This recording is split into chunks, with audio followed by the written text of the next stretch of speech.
अभी चाहिए, दूसरे के लिए आप 4 दिन ले लो भली।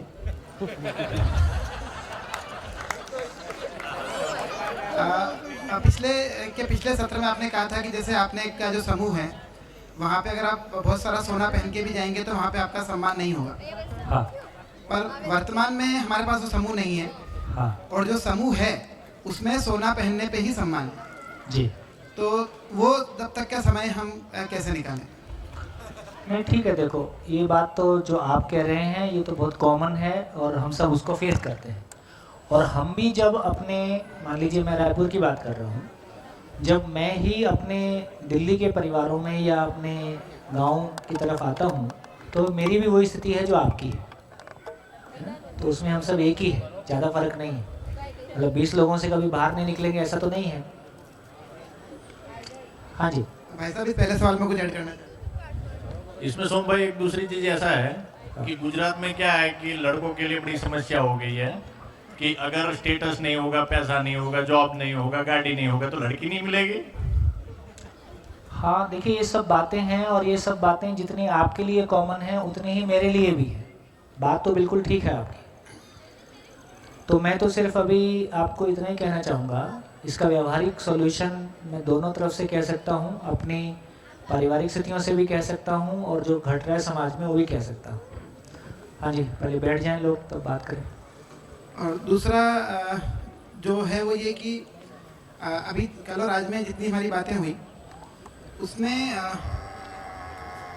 जो डिस्कशन हुए हमारे, उससे जो समस्या अभी तक बहुत छोटी लग रही थी ना, मतलब ये कुछ ज़्यादा ही बड़ी है। मतलब हम जिनको पेट दर्द समझ रहे थे सारे कैंसर निकल रहे हैं। तो ये अगले 4 दिन में ठीक होंगे कि नहीं? हो जाएंगे, रास्ता दिख जाएगा। क्योंकि अगर ठीक नहीं हुआ तो ज़्यादा बड़ी समस्या। अभी तक तो मालूम नहीं था तो टेंशन नहीं थी। नहीं नहीं, जैसे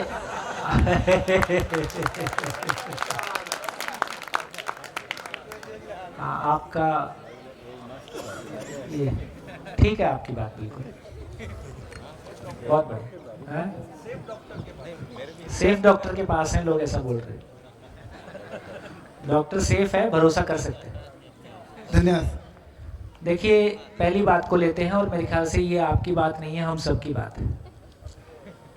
एक तो ये कि जब हम ऐसे लोगों के बीच में उठते बैठते हैं जहाँ सम्मान का आधार दूसरा होता है, तो वो हमको हमारी परीक्षा के लिए भी हमारी समझ कितनी है उसको जांचने का भी अवसर होता है। मेरे को लगता है कि अभी क्वेश्चन सभा का नहीं है, फिर से बोलता हूँ। जैसे मैं 95 में दिल्ली से बस्तर शिफ्ट कर गया और जीवन विद्या मेरे को 98 में मिला। तब तक मेरी भी पारिवारिक स्थितियाँ बहुत अच्छी नहीं थी, मानसिक सहमतियों के रूप में और आर्थिक रूप में भी और तमाम बातों में भी।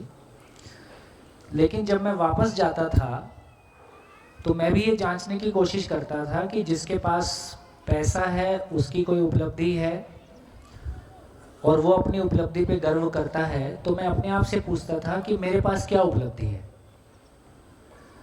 तो मैं ये पाता था कि मैं पहले प्रभावित होता था, क्योंकि जिसको संसार ठीक मानता था वो मैंने कहीं पीछे छोड़ दिया। जिसको मैं ठीक मानता हूँ उसका मुझको अभी पता नहीं है। तो मेरी स्थिति वैसी है जैसे पुराना खंडर वाला मकान टूट गया और नया मकान अभी बना नहीं है और चारों तरफ धूल ही धूल है। वो स्थिति को भी अपने ऑब्जर्व किया। 98 में मान लीजिए जीवन विद्या मिली और 1-2 साल उसमें स्टेबल होने में लगा। फिर इस बीच में दिल्ली आना जाना होता ही था। तो धीरे से मैं ये पाने लगा कि अपने भीतर कोई एक स्थिरता दिख रही है, जहाँ मैं उन चीज़ों से कल तक जैसा प्रभावित हो रहा था अब वैसा प्रभावित नहीं हो रहा हूँ। ये दौर और आगे बढ़ता गया। जैसे जैसे अपने में स्थिरता बढ़ी, भौतिक उपलब्धि कुछ भी नहीं थी, केवल मानसिक की बात कर रहा हूँ। जैसे जैसे अपने में मानसिक स्थिरता बनी, अपने में ये क्लैरिटी बनी कि सुविधा से सुख नहीं है, सामान से सम्मान नहीं है, और समझने से अपने भीतर कोई स्थिरता आती है। समझने से अपनी भौतिक आवश्यकताएं कितनी की ज़रूरत है वो पहचान में आती है। समझने से स्व मूल्यांकन कर पाते हैं। समझने से अपनी उपयोगिता को देख पाते हैं। उससे अपने में एक खुशी बनती है, अपने में एक ठोस आधार बनता है। अब जैसे जैसे मैं दिल्ली जाता था तब मैं देखता था कि अब मैं प्रभावित नहीं हो रहा हूँ, और धीरे धीरे ये भी देखने लगा अब दूसरे प्रभावित होने लगे थे। लेकिन ये यात्रा जो मैंने आपको सुनाई ये 15 साल की है या 10 साल की है। इसका मतलब ये हुआ कि कोई भी चीज़ अचानक नहीं हो रही है। आपने पैसा कमाया वो भी एक दिन में नहीं कमाया, आपने पद कमाया वो भी एक दिन में नहीं कमाया। हम सालों साल मेहनत करते हैं तो एक स्थिरता आती है। उसी तरह से समझ के मामले में भी सुनते समय अच्छा लगता है, लेकिन हॉल से बाहर जाने के बाद और घर लौटने के बाद ये मनस्थिति आपकी ऐसी रहेगी, इसकी ज़्यादा संभावना है कि ऐसी नहीं रहेगी। तो फिर ये सवाल खड़ा होगा कि मेरे भीतर कैसे रहे। तो शिविर के समाप्त होने के पहले हम उस मैकेनिज्म पे चर्चा करेंगे कि कैसे हमारी कंटिन्यूटी बनी रहे और हमारे भीतर भी वो स्टेबिलिटी आ जाए। तो 1 मिनट, तो एक तो स्थिति ये हो गई कि धीरे धीरे जैसे जैसे हमारा विश्वास बढ़ेगा हम संसार से प्रभावित नहीं होंगे। जैसे जैसे हमारी उपयोगिता का विस्तार होगा संसार हमसे प्रभावित होता है, पॉजिटिवली प्रभावित होता है ना। तो ये जो समस्या अभी आप कह रहे हैं एक दिन में तो सॉल्व नहीं होता है, पर ये दिखता है कि ये मेरी ही नहीं, मैं जो बात कह रहा हूँ पुराने लोगों में से कितने लोग उसका समर्थन दे सकते हैं कि हाँ ये आपका सॉल्व हुआ है? कितने लोग हाथ उठा सकते हैं? देखिए इस शिविर में इतने पुराने लोग मौजूद हैं जिनकी ज़िंदगी में ये हैंडल हुआ है, तो व्यक्तिगत रूप से भी इन सब से मिलके अपन बात कर सकते हैं। सभी नए लोगों के लिए आमंत्रण है जी। एक छोटा सा उसमें क्वेश्चन और है, और आपसे ही पूछना चाहूँगा मैं, उन जब शुरू के जो 4-5 साल 6 साल थे, उस समय जब वो धूली धूल थी जिस समय पे, उस समय पे आपने भाभी को हैंडल कैसे किया? हाँ ये बात है आप काफ़ी टेक्निकल क्वेश्चन पूछते हैं। नहीं, एक्चुअली सामने नीरज जी मित्तल बैठे हैं, हम दोनों पिछले 7 साल से कुछ करने की सोच रहे हैं और बहुत कुछ करने की सोच रहे हैं। बहुत बढ़िया। अभी तक हम हिल भी नहीं पाए। मतलब हमारे इंदौर में जीवन विद्या होता है, हम यहाँ आए मतलब, और यही सोच के आए कि बाहर रहेंगे कभी कर नहीं पाएंगे। नहीं ये गलत नहीं सोच रहे हो। अपनी जगह से 1000 किलोमीटर हिले बिना हमारा जो चित्रण है वो हिलने के लिए कम तैयार होता है। जैसे पालिताना वालों के मन में और सांदीपनी वालों में जो यहाँ ऑर्गेनाइज कर रहे हैं उसको ऑर्गेनाइज करने के लिए उनके भीतर बहुत सारा समीकरण चलता ही है, और अपनी स्थानीय जो भी आवश्यकताएं हैं, काम हैं, वो सब भी चलते ही हैं। जब यहाँ से अपनी जगह से हम दूर निकल जाते हैं तो पालिताना और यहाँ का स्कूल और यहाँ के काम और परिवार सब यहीं छूट जाता है। तो समझने के लिए हमारे लिए ज़्यादा अनुकूलता होती है किसी दूरी में आके, इसमें कोई गलत नहीं है। नंबर 2, पति पत्नी का समीकरण मेरे को लगता है कि एक तरह का वो जो उसकी टेक्निकल डिटेल है तो ज़्यादा अच्छा होगा कि हम पर्सनल बैठ के कर लें। लेकिन बात तो इतनी है कि कोई ना कोई हमारा आचरण, हम जब अपनी पत्नी वो जगह है जहाँ हमारा कुछ भी छुपा हुआ नहीं है, हम जैसे हैं वैसे हैं। तो मुझको लगता है कि वो एक जगह है जहाँ हम अपनी कमजोरियों को जैसे हैं वैसे स्वीकार पाएँ और उसके सहयोग को आमंत्रित कर पाएँ। तो मेरे को ऐसा लगता है कि कहीं रास्ता थोड़ा कठिन हो सकता है, कहीं थोड़ा सरल हो सकता है। ये तो man to man, pair to pair differ करेगा, लेकिन रास्ते निकलते हुए हमने देखे हैं। कभी कभी किसी दूसरे का सहयोग भी उसमें उपयोगी हो जाता है। पति पत्नी दोनों शिविर में आ जाएं तो फिर मैंने अधिकांश समय ये होते हुए देखा है कि रास्ते निकल आते हैं। हाँ, पत्नी को इंटरेस्ट ही नहीं है या पति को इंटरेस्ट ही नहीं है, एक ही चल रहा है, तो थोड़ा सा उसमें मेहनत जरूर लगती है। तो और बैठ के बात कर लेंगे। बढ़िया, हाँ जी, धन्यवाद। हाँ, माइक लो। सर, एक क्वेश्चन है जो फर्स्ट डे से दिमाग में घूम रहा है।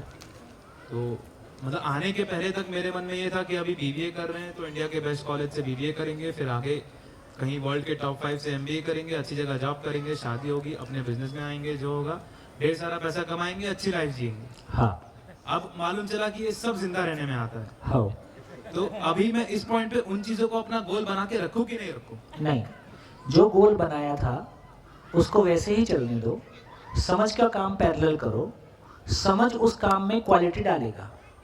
जैसे अभी मार्केटिंग का एक तरीका जो है वो अवेलेबल है, दूसरा भी कोई तरीका हो सकता है। संबंध आधारित मार्केटिंग भी कोई चीज़ की हो सकती है। संबंध के आधार पर, संबंध के पोषण के आधार पर हम लोगों को हेल्प करेंगे।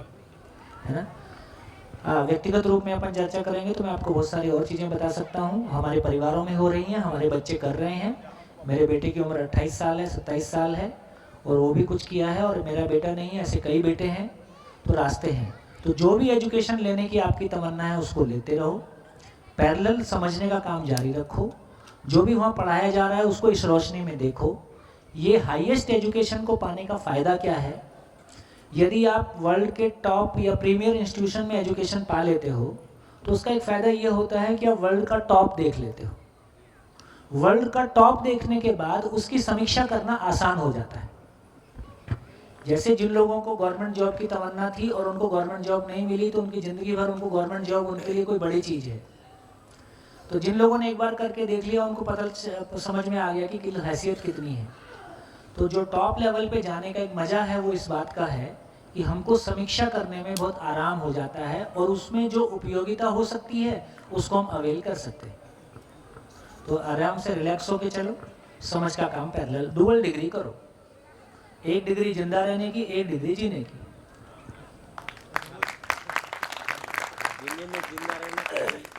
और फिर फाइनली कैसे सेटिंग करना है वो निकल आएगा। बढ़िया, आराम का मामला। हाँ जी, माइक। हाँ सर, मैं यही कह रहा था उनको कि मेरा भी यही मानना है कि अगर जिंदा रहने की ये सब एक्टिविटी है वो जीने के अंतर्गत तो आने ही वाली है। तो फिर जिंदा तो रहना ही है जीने के बाद। जो अनुपयोगी होगा वो समीक्षा करने में मदद करेगा, जो उपयोगी होगा वो जीने में मदद करेगा। एब्सोल्युटली। तो बेकार कुछ नहीं जाएगा। सर बताना नहीं चाहती थी लेकिन बताना पड़ेगा क्योंकि मेरा मन यहाँ पे नहीं लग रहा है। आप जो बोल रहे हो इतना बड़ा धक्का लगा है। वैसे चाहूँ तो अपने पति के साथ सॉल्यूशन डिबेट कर सकती थी लेकिन वो रात को, तब तक हालत बहुत खराब हो जाती, इसलिए बोल रही हूँ। बेटी को तू चिंता मत कर, मेरा प्रॉब्लम है। बाहर अभी हम कॉफी पी रहे थे, मतलब खड़े थे साथ में, तो बात हो रही थी कि आपने सवाल पूछा था कि आपके जीवन में वो क्या है। इतना धक्का लगा कि मैं बोल भी नहीं पा रही हूँ। सम्मान किसका करते हैं, नाम लिखो, बोला था ना आपने, आपका क्वेश्चन था। हाँ, तो उसने, हम तो मजाक मस्ती कर रहे थे लेकिन अचानक ऐसा हो गया कि उसने बोले कि मैंने पापा का एक ही नाम लिखा था। तो इतना धक्का लगा कि सारा मैंने क्या किया। नहीं तो सुन आज मेरी और सर की आज बात तेरा सुनने का दिन। वो आपने पूछा था कि उपयोगिता क्या है, नाम लिखो और उपयोगिता लिखो। तो मैंने लिखा तो 4-5 सेंटेंस तो आए कि सारा मैंने अपनी बेटी के लिए उसकी सुबह 5 बजे से मैं नहीं, सभी माएँ सभी स्त्रियाँ करती है। मैं ऐसा नहीं बोली कि सिर्फ मैंने किया है, सभी माएँ करती है। तो सुबह 5 बजे से लेकर रात के 12 बजे तक उसका स्कूल, खाना पीना। गाड़ी थी हमारे पास लेकिन गाड़ी में डलवाने के लिए पेट्रोल के पैसे नहीं थे। पेट्रोल के पैसे लाने के लिए मैं 8 घंटे की जॉब करती थी, उससे जो पैसे आते थे उससे मैं पेट्रोल डलवा के जिम्नास्टिक में लेके जाती थी। तो उपयोगिता में यह है कि सारा मैंने तो कुछ किया है अपनी बेटी के लिए। लेकिन जब उसने जवाब दिया कि सम्मानजनक तो सिर्फ पापा के अलावा कोई नहीं, तो सारा मैंने क्या किया। रात को मैं डिबेट कर सकती थी लेकिन आप जो अभी बोल रहे हैं मेरा ये शिविर मिस हो जाता है, ये सेशन ही पूरा मिस हो जाता है, इसलिए पूछना पड़ा। इतनी हिम्मत के बिना कोई सत्य उपलब्ध थोड़ी होने वाला है। तो जोरदार तालियां। आप बस इतना बता दो, उसको मालूम है कि यहाँ जो बता रहे वो मैं समझ रही हूँ लेकिन घर पे जाके अप्लाई नहीं कर पाऊंगी, मतलब थोड़े दिन ही कर पाऊंगी। नहीं, अब देखो मैं बोलता हूँ, आपकी बात पूरी होगी, आराम से पहले बैठो और एक थोड़ा सा पानी पिए, पानी पी के सुनोगी ठीक से। पानी पियो पानी पियो। देखिए, एक तो ये समझ में आ रहा है कि अब पापा को लेके उसका एक्सेप्टेंस एक लेवल का है और खासकर मम्मी की वो जगह ज़्यादा है जहाँ उसको लगातार बच्चे को ये बोलना पड़ता है कि ये मत करो, ये मत करो, ये मत करो। इसलिए नॉर्मली मम्मियों के नंबर ज़्यादा कट जाते हैं और पापा ज़्यादा नंबर पा जाते हैं क्योंकि पापा एग्ज़ाम ही नहीं देते हैं, घर में ही नहीं है। अब जो घर में है उसी को बोलना पड़ेगा कि ये करो, ये नहीं करो, और ज़्यादा संपर्क बच्चे का वहाँ के साथ रहता है, खासकर छोटे बच्चे का। तो एक तो वो कारण है, इस बीमारी का नाम है निकट दोष। तो ये निकट दोष नाम की बीमारी लगभग हर परिवार में पाई जाती है। ये पति पत्नी संबंध में भी पाई जाती है और माँ बेटी संबंध में ज्यादा पाई जाती है। अब दूसरी बात, उसकी अपनी मनस्थिति। उसकी अपनी मनस्थिति में जो उसको पुश करेगा उसको वो अभी सम्मान कर पा रही है, लेकिन वो आपकी भूमिका को सम्मान कर पाए अभी तो पुराना रिएक्शन ही खत्म नहीं हो रहा है, इसलिए उधर अभी देख नहीं पा रही। लेकिन जैसे जैसे वो नॉर्मल होगी और जैसे जैसे वो अपने में और ग्रो करेगी तो वो आपकी भूमिका को इवेल्युएट कर पाएगी कि हाँ माँ ने क्या किया। मैं आपको बताऊं, सभी को बताना चाहता हूं, हम लोग एक स्कूल चलाते हैं, उसका नाम अभिभावक विद्यालय है और हमारे हिसाब से सभी स्कूल अभिभावक विद्यालय ही होंगे तो ही ठीक चलेगा। उसमें क्लास वन में पूरी साल माँ को ही बच्चा पढ़ता है कि माँ ने बच्चे के लिए क्या किया। इसको टीचर और क्लासरूम में हर दिन की एक्टिविटी, क्योंकि ये माना गया कि जो एक बच्चे का जीने का परिवेश है वही उसके अध्ययन की वस्तु है। तो सबसे अधिक बच्चा माँ के संपर्क में है, तो पहले साल वो केवल माँ को समझता है, पूरी साल माँ पे बात होती है और माँ के डिफरेंट एंगल्स पे और माँ के, तो वो फिर माँ के साथ कनेक्ट हो पाता है। तो ये बच्चों की गलती नहीं है, ये हमारी गलती है कि हमने शुरू से ए फॉर एप्पल पढ़ाया था जो हमारे शहर में पैदा होता नहीं है। बच्चों की गलती नहीं है। तो बच्चों को और हमारी जीवन शैली से उनको दिखता है कि पैसा ही इंपॉर्टेंट है या डिग्री इंपॉर्टेंट है या कैरियर इंपॉर्टेंट है या सेलिब्रिटी होना इंपॉर्टेंट है, तो वो घर में उसका ध्यान आ नहीं रहा है, वो टेकन फॉर ग्रांटेड ले रहा है। तो होता ही है, अभी क्या रोज रोज सुनाते यार, सबके माँ बाप करते हैं तुम भी करते हो, इसमें क्या खास बात है। लेकिन जैसे हमारा ये ध्यान चला गया कि नेचर से हमको सब कुछ मिलता है और हम कुछ देने की स्थिति में नहीं है, तो ही सबका भाव कैसा गया। क्योंकि जब हम इस बात को सुन रहे थे, हम निरपेक्ष रूप में सुन रहे थे, बिना किसी कंडीशनिंग के सुन रहे थे। जब मैं कंडीशनिंग के साथ किसी बात को सुनता हूं, मेरी आपके साथ लड़ाई है, मेरी आपके साथ बनती नहीं है, फिर कोई आपकी अच्छाई भी बताता है तो मेरे को सुनता नहीं है, क्योंकि मैं अभी निरपेक्ष भाव में नहीं हूं, सुनने की स्थिति में नहीं हूं। तो मैं ये कहना चाहता हूं कि आपका योगदान अपनी जगह है, लेकिन आपकी इनसिक्योरिटी की वजह से जितना आप बच्चे के साथ टोका टाकी करते हैं, मैं इसी शिविर में ऐसी बेटियों से मिला हूं जो अपनी माँ की टोका टाकी से इतनी ज्यादा परेशान है कि वो उनको साइकोलॉजिकल लेवल पे असर कर रहा है। और माँ की इसमें गलती इस सेंस में नहीं है, क्योंकि माँ तो अपनी बेटी का भविष्य बनाने के लिए, उसकी अच्छी जिंदगी देखने के लिए उसको लगता है कि मैं नहीं बोलूंगी तो कौन बोलेगा।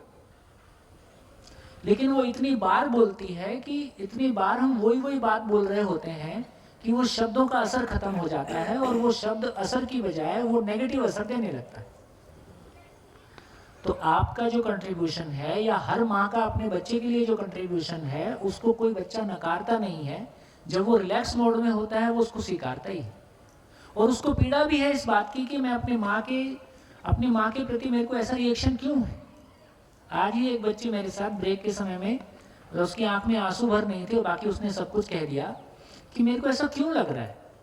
उसको भी अच्छा नहीं लग रहा है, लेकिन जो कुछ पास्ट में गुजरा है वो बचपन से लेके इतनी बार हम एक दूसरे को टीज किए रहते हैं अननोइंगली, वो रिएक्शन के रूप में जमा हो जाता है। तो जैसे जैसे वो रिएक्शन डाइल्यूट होगा, जैसे जैसे वो पर्दा हटेगा, जैसे जैसे अपना मन खिलेगा, खिला हुआ मन किसी के रिस्पॉन्स को, किसी के किए हुए को बेहतर पहचान पाए। तो आपने किया है, उसकी स्वीकृति आप में भी है, उसकी स्वीकृति बेटी में भी है। लेकिन सामान्य क्षणों में जो उभर के आया वो उभर के आता है जो ऊपर के लेवल पे रहता है। तो कहीं से आपके किए की स्वीकृति नहीं है, ऐसी बात नहीं है। लेकिन हाँ, अभी जो हमारे एक दूसरे के साथ में जो भी थोड़े गैप्स आए हुए रहते हैं परिवारों में, आपने कह दिया तो ये खुल के हैंडल हो गया, तो ये सारी बात खुल के हो गई। और इसके खुल के कोई तो मंच हो जहाँ अपनी खुल की बात कह सकें, नहीं तो लोग क्या कहेंगे, कैसे अपनी बात बोलें। और बात किसी की पर्सनल नहीं है, घर घर की कहानी यही है, घर घर की कहानी यही है। कोई आपके घर में ऐसा नहीं है। हम सब के घरों में कहीं ना कहीं माँ बाप अपने बच्चों के भविष्य बनाने के लिए एक पॉइंट से ज़्यादा टोका टोकी करते ही हैं और बच्चे उसमें रिबेल करते ही हैं। कहीं ना कहीं विरोध आपस में बना ही रहता है, बातचीत संवादहीनता की स्थितियाँ बनी ही रहती हैं। ये कोई एक घर में नहीं है, अधिकांश जगह में हो रहा है। जितना हम खुल के शेयर करेंगे, बच्चे भी खुल के कहेंगे, हम भी खुल के कहेंगे, भीतर से तो दोष हमारे मन में भी नहीं है, उनके मन में भी नहीं है। ये जो ऊपर की धूल आई है, इसको साफ कर लेंगे, सब कुछ ठीक हो जाएगा, तो कोई दिक्कत नहीं। हाँ जी, आपको शेयर कर सकते, फिर बेटी शेयर करेगी। सॉरी, ये पूरे समूह का समय लेना मुझे अच्छा नहीं लगता, फिर कुछ करना चाहता हूँ। पहले तो हेतल ने जो बात बताई है, तो मेरी दोनों लड़कियां हैं। थोड़ी सी बात बैकग्राउंड जल्दी ही बता देता हूँ। मेरे को 2 लड़की हैं और दोनों जिम्नास्टिक हैं, दोनों नेशनल प्लेयर्स हैं। और विशाखा को हम 23 तारीख को यहाँ आने के लिए निकले, 22 तारीख को उसको जयदीप सिंह जूनियर अवार्ड जो गुजरात लेवल पे दिया जाता है वो मिला है। बहुत तो विशाखा आज जिम्नास्टिक में जो फेमस है, तो उसका पूरा का पूरा श्रेय हेतल को ही जाता है, क्योंकि मैं ऐसा नहीं चाहता था। वो आज इसको अच्छा लगाने के लिए नहीं बोल रहा हूँ, वो सच है। मैं ऐसा चाहता हूँ कि जो वो चाहे वो करे, और आज भी मैं ऐसा ही चाहता हूँ। लेकिन हेतल की एक सोच थी कि वो स्पोर्ट्स में आगे बढ़े, कुछ करे। तो जो हेतल ने भी बताया वो पूरी तरह से उसने कंट्रीब्यूट किया ही है। और उसकी जो ट्रेनिंग सेंटर है वो मेरे घर से 12 किलोमीटर दूर है।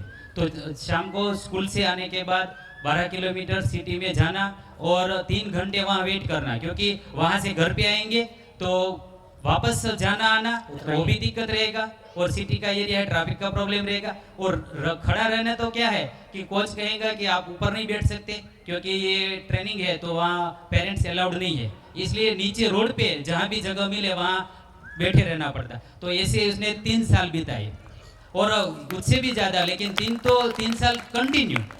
तब मेरे ट्यूशन ज़्यादा मैं करता था, इसलिए मैं टाइम नहीं दे सकता था, तो 3 साल कंटिन्यू हो गई। लेकिन विशाखा ने सिर्फ मेरा ही नाम क्यों लिखा, उस बात में मैं जल्दी पहुंच जाता हूं। तो मुझे कहानी कहना पसंद है और विशाखा को कहानी सुनना पसंद है। तो वो 3 साल की थी, तब से हमारा नित्य क्रम था कि शाम को मैं रात को कहानी उसे कहूँ, बाद में ही सोती थी। तो अभी भी कहानी सुनती, अभी कुछ दिन कभी कभी गैप हो जाता है, लेकिन फिर भी कहती है कि पापा कितने दिन हो गए अभी कहानी नहीं की। मैं कहता हूँ तुम बड़ी हो गए, अब कहानी नहीं, थोड़ी सी बातचीत कर लेंगे, फिर भी कोई दिन कहानी कहता हूँ। तो बात यह है कि विशाखा को जो अच्छा लगता है कहानी सुनना, बात करना, वो मैंने ज़्यादा दिया, इसलिए वो मेरा नाम लिख रही है। लेकिन उसका जो आज स्टेटस बना है या उसने कुछ अचीवमेंट किया है, उसमें ज़्यादा मुझसे कई गुना योगदान हेतल का है। लेकिन वो ऐसे समझती है कि ये तो हो गया या मेरी मेहनत होगी, ऐसे वो लेती होगी, इसलिए उसका नाम नहीं लिखा। लेकिन हेतल का भी बहुत बड़ा योगदान है। और वो दोस्त लास्ट में जो पेरेंट्स कपल के बारे में प्रश्न पूछता था कि क्या होगा, तो उसके बारे में भी मैं कहना चाहता था, मेरे हम दोनों के उदाहरण के रूप में। लेकिन अभी नहीं, बाद में समय मिलेंगे तो बात करेंगे। धन्यवाद।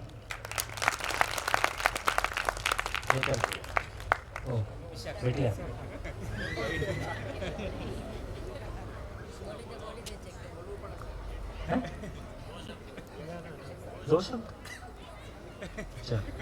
हेलो, हाँ जी, राजू भाई और हेतल बहन के परिवार को मैं बहुत अभिनंदन देना चाहता हूं कि इतने बड़े सभा में अपने घर की बात खुल के करी, और इससे बहुत सारे यहाँ जो बैठे हैं सबको लाभ मिलेगा। बिल्कुल मिलेगा, बिल्कुल मिलेगा। देखिए, मैंने पहले भी कहा था कि हमारे पास जितनी भी सभाएं हैं, जितने भी प्लेटफॉर्म हैं, या तो वो ईश्वर पाने के हैं, या वो समाज सेवा करने के हैं, या वो कमर्शियल हैं, या वो कुछ और लर्निंग के हैं। हमारे पास ऐसे प्लेटफॉर्म जहां हम अपने दिल की बात कह सकें, जहां अपने घर की बात कह सकें, और फिर भी उसमें हमको ऐसा नहीं लगे कि कोई अन्यथा है। मेरे घर की बात सबकी घर की बात है, और ये परिवार हमारे इवॉल्व हो सकें, है ना। तो मुझको लगता है कि ऐसे प्लेटफॉर्म बनाने की ज़रूरत है। जीवन विद्या की आप पुरानी रिकॉर्डिंग्स सारे शिविरों की देखेंगे तो आपको ऐसा ही मिलेगा। बहुत सारे शिविरों में बहुत सारे लोग अपनी बहुत सारी पर्सनल बातें कहते हुए आपको दिखाई देंगे, और इसमें कोई ये नई बात नहीं है, और यहाँ से हमको बहुत आराम पाते हुए हम दिखाई देते हैं। हाँ जी भैया, मैं विशाखा के जो आज घटना हुई उसी पे एक्सपीरियंस शेयर करना चाहती थी। मेरी मदर भी टीचर है, और बहुत ही स्ट्रगल रहा। हम तीन हम भाई बहन हैं, तो बहुत ज़्यादा वो जॉब भी करती थी और वो एकदम हमारी पेट्रियार्कल फैमिली है, मतलब मेरे फादर उन्होंने सब्जी कटवा दी, दैट इज़ बहुत अच्छा हो गया कि भाई देखो आज मैंने तुम्हें सब्जी कटवा दी, और इस तरीके से तब उनका पूरा स्कूल भी उनको करना होता था और फिर अपना किचन का काम भी, और फिर हम तीनों के भी जो इश्यूज होते थे वो सारे रिजॉल्व करने होते थे। तो उनकी ज़िंदगी मतलब बहुत ज़्यादा स्ट्रगल में निकली, लेकिन मैं कभी उसका सम्मान नहीं कर पाई। इनफैक्ट मेरे लिए वो हमेशा मतलब I never wanted to be housewife, या इनफैक्ट अब तो जैसे धीरे धीरे और भी चीज़ें मतलब अंदर ही अंदर हो गई। तो आज भी जैसे किसका सम्मान करते हो, तो मेरे दिमाग में जो दो लोग थे उसमें एक पापा ही थे, लेकिन इवेंचुअली जब मेरी खुद की जॉब लगी, फिर और थोड़ा दिमाग खुला, तो मेरा अभी पिछले 2-3 साल से मैं एकदम अचानक मेरी मदर को बहुत ज़्यादा प्यार करने लगे हूँ। इवन मतलब मैं वो मुझे कॉल करती तो मैं रिकॉर्ड करके रखती हूँ, और मैं उनको इवन मैंने उनको कहा रखा कि आप व्हाट्सएप पे टाइप मत किया करो, रिकॉर्ड करके भेजा करो। मतलब मैं ये कैसे हुआ मेरी ज़िंदगी में, बट मुझे लगता है कि उन्होंने जो किया वो कोई भी नहीं कर सकता। जबकि वो मतलब पहले उन्हीं चीज़ों को, खाना बनाना और वो सब था, उसको मैं कभी भी तवज्जो नहीं देती थी कि भाई क्या ध्यान ही तो रखा। और पापा जो मोटिवेट करते थे और हमेशा उन्होंने ड्रीम्स दिखाए। बेसिकली फादर्स जो होते हैं वो ड्रीम्स दिखाते हैं बच्चों को, तो वो जो ड्रीम्स होते हैं ना वो मतलब वो फैसिनेट करते हैं, और फिर आप उस जगह पहुंच भी जाते हो। और मदर्स को देख के ऐसा लगता है कि भाई अरे ऐसा थोड़ी बनना है, तो वो शायद वो रहता है बच्चों के दिमाग में। तो अभी पिछले साल मतलब मैं ब्लॉग लिखती हूँ, तो मैंने एक मम्मी पे ही ब्लॉग लिखा, और उस दिन मैं पूरा दिन मतलब रोते रोते ब्लॉग लिखा, पूरा दिन रोती रही। और तो विशाखा को मैं समझ सकती हूँ कि विशाखा ने ऐसा क्यों लिखा, पर मैं हेतल बहन को कहना चाहती हूँ कि थोड़ा उसके मैच्योर होने का इंतज़ार करो, और शायद वो भी मेरी तरह ही हो जाएगी कि शी बिकेम क्रेजी, कि वो मम्मी को बोलेगी कि टाइप क्यों करते हो, रिकॉर्ड करके भेजो, और मैं उसे सेव करती हूँ बकायदा लैपटॉप पे। Thank you. बहुत बढ़िया, बहुत हाँ जी, आगे वाली। सोम भाई, अभी जैसे इस समय दुनिया जब जिंदा रहने के धरातल पर है, तो हम सामान्यतः खुद भी और पूरी दुनिया रूप बल धन पद के आधार पर सम्मान चाहती है, तलाशती है, जैसा आप कहते हैं। तो हम किसी फिल्म कलाकार से उसके रूप बल धन पद के आधार पर किसी अमीर व्यक्ति से प्रभावित हो जाते हैं। आपने जो सवाल पूछा वो बड़ा ज़बरदस्त था।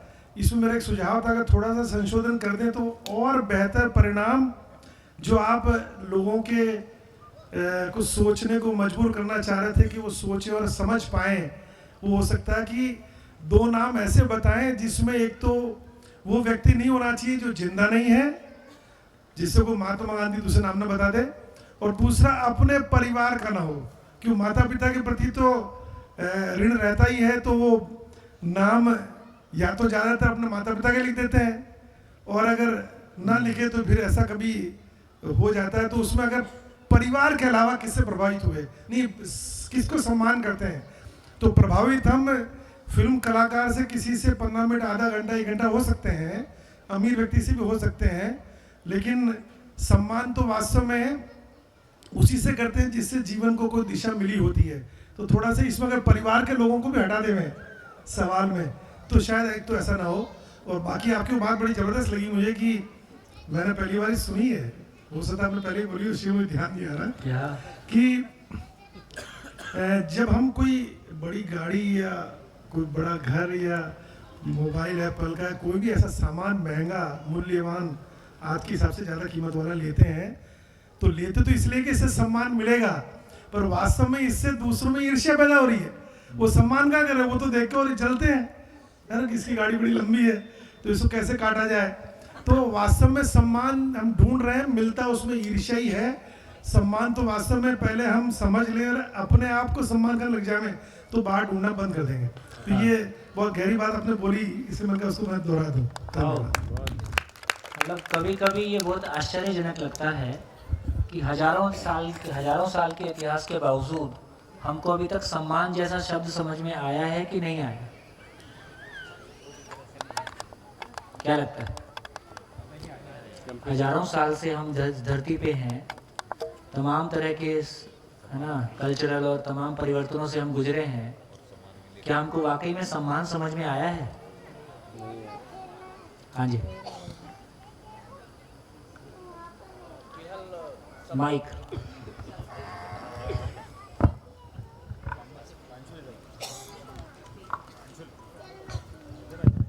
सम्मान शब्द जो है वो अपने आप में सत प्लस मान, मतलब वो उसमें रहा हुआ जो सत है उसी को ही मान लेना है। आपने शाब्दिक रूप में तो बता दिया, वो ठीक भी होगा। हाँ जी, लेकिन मैं कह रहा हूँ कि रोजमर्रा की जिंदगी में जब हम समाज में जी रहे हैं तो वहाँ लोगों को जीते हुए देख के लग रहा है कि सम्मान समझ में आया है?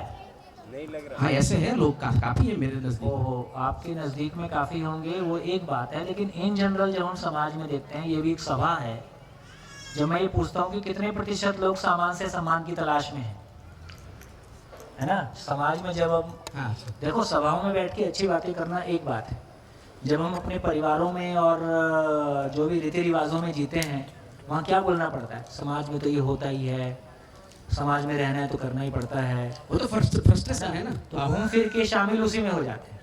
तो मैं ये कहना चाह रहा हूँ कि यदि इतने हजारों साल से हम जी रहे हैं, मतलब कभी कभी ये सोचना पड़ता है कि वाकई जैसा हमारे भाई पीछे है ना जो बात कह रहे हैं, पीड़ा कम नहीं है। अच्छी बातें करना बिल्कुल अलग बात है, जब हम शादियों में जाते हैं, जब हम अपने परिवारों में शामिल होते हैं, जहाँ हमारा सम्मान केवल भौतिकता के आधार पर किया जाता है, चाहे ठीक है मेरी उपलब्धि कम है कि ज़्यादा है, और मेरे को कोई इग्नोर करे तो मेरे को ख़राब तो लगता है। तो ये तमाम चीज़ों को देख के हमको समझ में आता है कि वाकई में इतने हजारों साल के बाद भी समाज में हमको सम्मान समझ में आया है। इक्के दुक्के लोगों को आया होगा, लेकिन एज ए होल देखते हैं तो कितने प्रतिशत, 90% से ऊपर वर्ग दिखाई देगा, 95 से ऊपर दिखाई देगा, जहाँ हमको लग रहा है कि हम उसी भीड़ का हिस्सा है। तो 95% से हमें असरग्रस्त होना है या वो 5% के साथ रहना है? नहीं, हमको तो होने की आवश्यकता तो यही है कि 95% को ये कम से कम सही 5 को यदि सम्मान नहीं समझ में आएगा तो चलेगा, 95 को तो आ जाए। तो आवश्यकता तो इस बात की है कि सभी को आ जाए।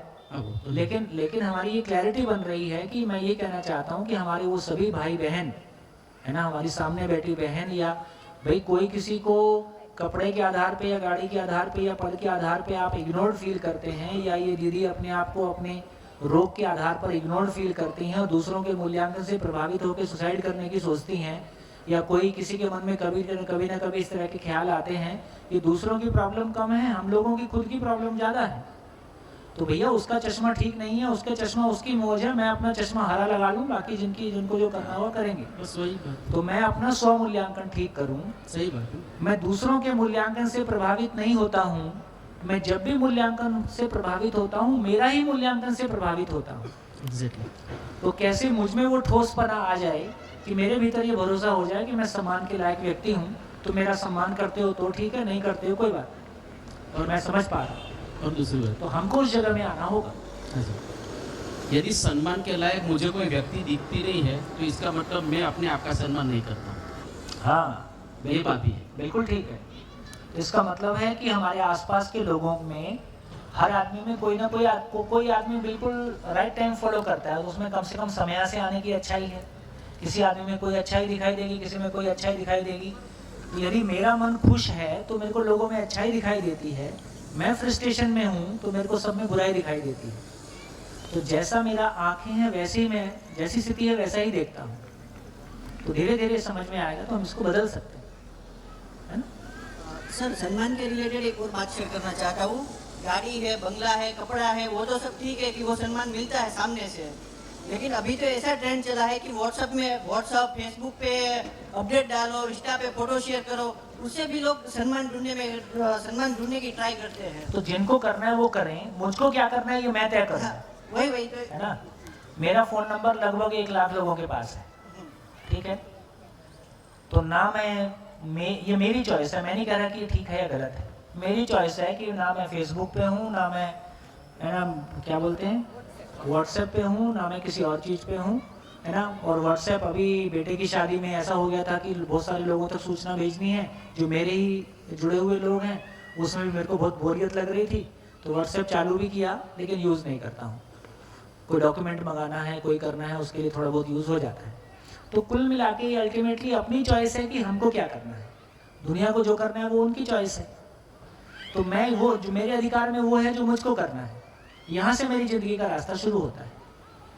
खैर, तो हमको ये देख के समझ में आता है कि यदि 95% लोग सामान से सम्मान की तलाश में हैं, सुविधा से सुख की तलाश में है, तो इनकी टिप्पणियों को सीरियसली लिया जाए कि नहीं लिया जाए? खत्म हो गई बात। किसकी परवाह करना? जिसको खुद को अक्ल नहीं है उसकी टिप्पणियों की मैं क्या परवाह करूं? और आप परवाह करते हैं तो आपकी प्रॉब्लम है, झेलो। तो मुझको किसकी बात को वजन देना है, किसकी बात को नहीं देना है, तो मुझको तय करना है ना।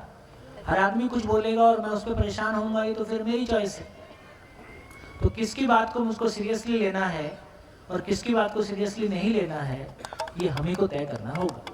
क्या बात में कितना वजन है, तो सबका वजन यहाँ दिया जाता है। तो यहाँ से अपन सबका यूनिवर्सल वजन ले लें, उसके बाद किसको कितना वजन देना है उसको तय कर। बढ़िया, कुछ कहना चाहते हो? माइक दो इनको। देखो परसों से अभी तक आपकी सुंदरता बढ़ गई है, देखो चेहरे में कैसा रुआब आ गया। हाँ आएगा ही, परसों से अभी तक में इनका चेहरा खिल गया।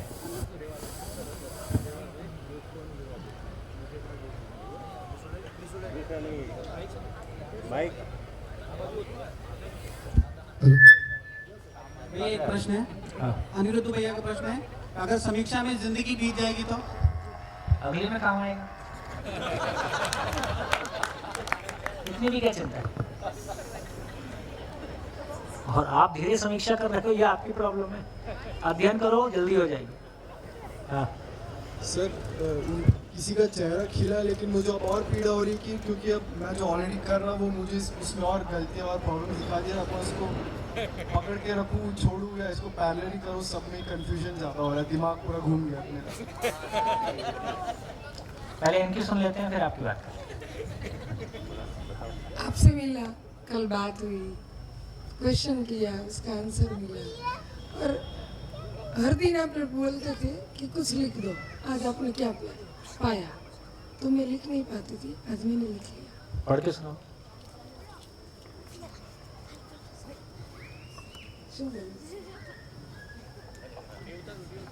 मैंने आज अपना गैप समझा कि किसी से प्रभावित नहीं होना है, वहाँ पर लोचा है, और समझने का शब्द है, उसका दायरा बहुत बड़ा है। बहुत बढ़िया।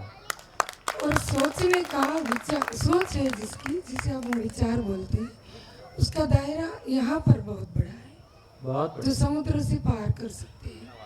हम अपनी सोच इतनी बढ़ा दे तब हम आगे बढ़ पाएंगे। और दूसरी हम अपनी सोच इतनी फैला दें जितना ये अस्तित्व फैला हुआ है। और ये एक मेरा सबसे बड़ा लोचा मुझे लग रहा है, सही है गलत आपको बोलना है, मेरे बच्चे को मैंने साधन की तरफ प्रोत्साहित किया, वो भी मेरा लोचा है। बहुत बढ़िया, वहाँ पर गए थे। बहुत बढ़िया। और दूसरा वो दिखा कि अस्वीकृत मेरी थी सब जगह पर, जो मुझे पसंद नहीं वो मैं स्वीकार नहीं पा रही थी, लेकिन अब स्वीकार लीजिए तब कोई बात नहीं है, क्योंकि फिजिकली मेरी कुछ मर्यादा है, वो मैं एक्सेप्ट नहीं कर पा रही कि क्यों मेरी मर्यादा है, लेकिन अब कर ली तो वहाँ पर कोई दुख नहीं है। और इतना समझ में आया तब आज इतनी खुश हूँ कि मैं यहाँ पर आई, सफल हो गया।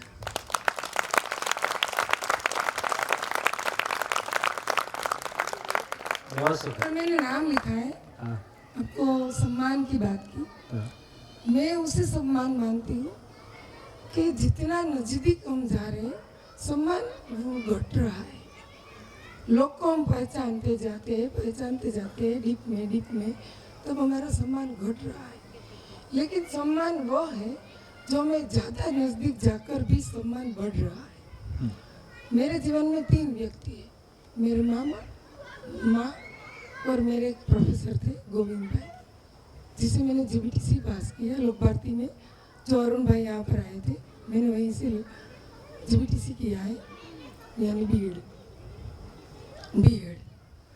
उससे मेरी लाइफ को यूटर्न मिला था उस सर से। माँ से तो मैं प्रभावित ही हूँ, मैं पापा से नहीं हूँ मेरे जीवन में। लेकिन वो गोविंद सर से मुझे इतना जानना पहचानना, जो मेरी ज़िंदगी में खालीपन था, मैं समझ नहीं पा रही थी मान क्या है सम्मान क्या है, वो सब मुझे मिला वहाँ से। और सम्मान का दया मेरे मामा के पास से मिला। जब से मैं बीमार हुई, यानी मेरे पीरियड में आई, तब से मुझे नेगेटिविटी आने लगी थी ज़्यादा से ज़्यादा। एक दो बार तो ऐसा होने लगा था कि मेरे मामा के पास मैं रो सकती थी, माँ के पास नहीं रो सकती थी, अपनों के पास नहीं रो सकती थी। मुझे अगर रोना के मन हुआ तो मेरे मामा को मैंने बुला लिया कि मामा आप आ जाओ, और मैं और मामा कमरे में बैठते थे और रो लेती थी। तो मेरे मामा जो गंगा सती का भजन यहाँ पर सुनाया था कल, उसकी बात करते हैं। हमारे गुजरात में गंगा सती हुई है, उसका गांव यहाँ पर है। उसकी बातें वो कहकर इतनी सारी बात मेरी समझ में डाल दी कि उसके लिए मुझे सम्मान बढ़ रहा। जब भी ज़रूरत है तब वो उसके पास और नॉलेज है। वहाँ पर से मैं अटक गई तो उसके पास उससे भी आगे का नॉलेज है, उसके आगे की बात बताते। फिर मेरा बेटा बड़ा हुआ, संबंध का गुजरात में प्रॉब्लम है, थोड़ा टेंशन रहता था, तो मेरे मामा को मैंने शेयर किया कि अब ये भी प्रॉब्लम आ गया। तो उसने एक बात और बताई कि मेरी बेटी को मामा के घर बड़े हुआ बेटे के साथ मैंने संबंध किया है, वो तुम्हारे लिए वो प्रॉब्लम नहीं है। अगर तुम्हारा बेटा काबिल है तो वो अपने आप हो जाएगा सब कुछ।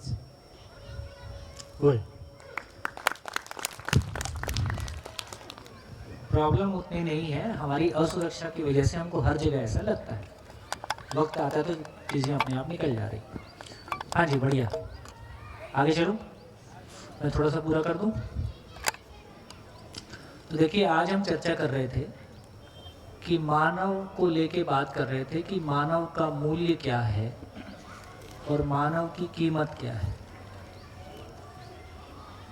तो मानव के मूल्य की बात करेंगे, कीमत क्या है, चलो मूल्य ना बताओ, कीमत तो बता दो। कीमत क्या है? कीमत तो कुछ ही नहीं, कीमत भी तो कुछ होगी। हेलो, माँ के लिए करोड़ों, बीवी के लिए जीरो।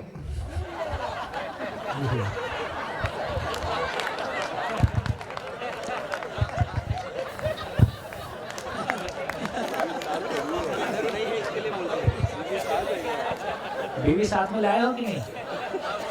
मेरे को 8 दिन चैन से निकालने हैं यहाँ पे, तो मैं भी सोचूं तुम्हारा साहस इतना बड़ा हुआ कैसे? नहीं, साहस के लिए तो मेरा बेटा मेरा बहुत बड़ा गुरु है। मेरी शादी करीब 18-19 साल हो गए। आज से 5 साल पहले मेरे बेटे ने मुझे इतना बड़ा गुरु मंत्र दिया कि पिछले 5 साल से हमारा एक भी झगड़ा नहीं हुआ। उसके बाद एक बार मेरी वाइफ का मेरा झगड़ा नॉर्मली चलता था, पहले हम बहस करते थे। एक बार वो कुछ कह रही थी, मैंने जवाब दिया, मेरा बेटा खड़ा हुआ, तब वो शायद 10 साल का 9 साल का रहा होगा। बोले, पापा आप डांट खा क्यों नहीं लेते? मतलब वो शायद मेरे जीवन का इतना बड़ा गुरु मंत्र मिला मुझे कि वो ऐसे हैंडल करता है मेरी वाइफ को कि वो डांटती है, 2-3 सुनता है, खत्म हो जाती है। अगर आप जवाब नहीं दोगे तो बात बढ़ेगी नहीं ना। तो वो जो डांट खा क्यों नहीं लेते, वो फिर मुझे बहुत काम आया। फिर मैंने ऑफिस में भी यूज़ किया। कोई बोला सुना ही मत ना, 2 मिनट में बोलेगा चुप हो जाएगा सामने वाला। पिछले 5 साल से बहुत, मतलब वो कहते हैं ना, स्थिति तनावपूर्ण पर नियंत्रण में चल रही है, तो मुझे काफ़ी कंट्रोल में उसका।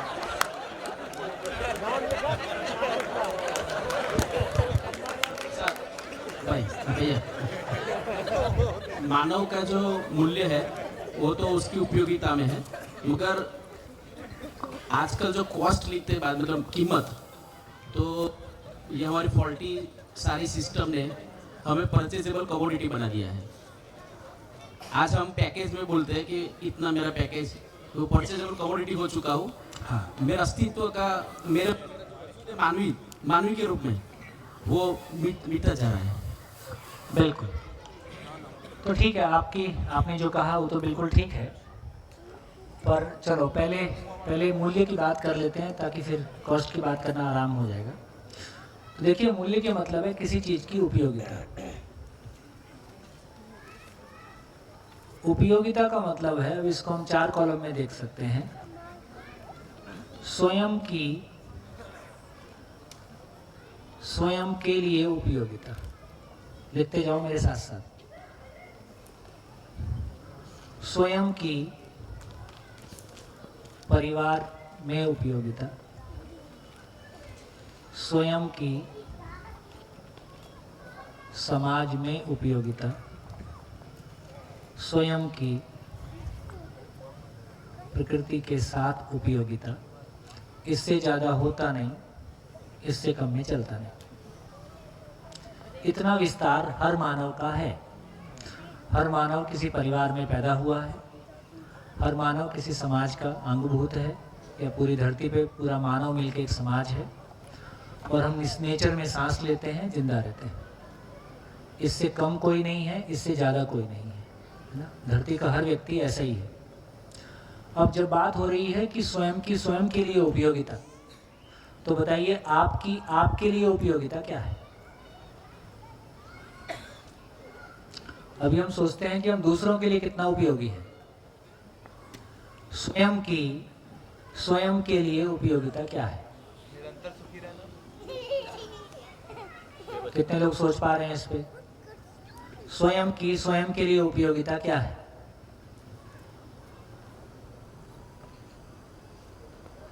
ठीक, हाँ जी। कोई नया जो पहली बार शिविर कर रहा है उसमें से कोई बोलो। आप पहली बार कर रहे हो? चलो कोई भी ले लो, माइक जिनके नजदीक हो वो ले लो, बोलो। हाँ माइक वो है ना। निरंतर सुखी होना स्वयं के लिए उपयोगिता है। तो जैसा आप कह रहे हैं, तो बेसिकली ये कह रहे हैं कि निरंतर सुख मेरी तलाश है, निरंतर सुख मेरी तलाश है, और इसको मैं चाह के भी मिटा नहीं सकता, इसको मैं कर कुछ नहीं सकता। कुछ कहना चाह रहे? बोलिए।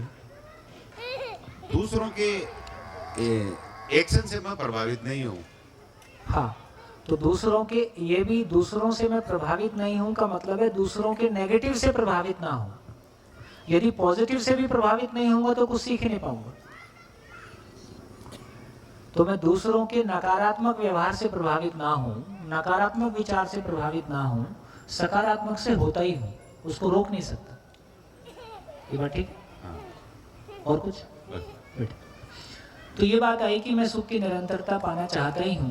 तो बेसिकली सुख की निरंतरता का मतलब बार बार मैं लिख देता हूं ताकि फिर से तो एक तो अपने भीतर किसी भी प्रकार की जो नेगेटिविटी है वो ना रहे। ये नेगेटिव साइड से बोलना हो गया। पॉजिटिविटी ये है कि बेसिकली ये कहे कि संसार क्या है, मैं क्या हूँ, करना क्या है, ये तीनों निकल के आ गए तो बेसिकली क्यों जीना है, कैसे जीना है, इसका आंसर मेरे को मिल गया।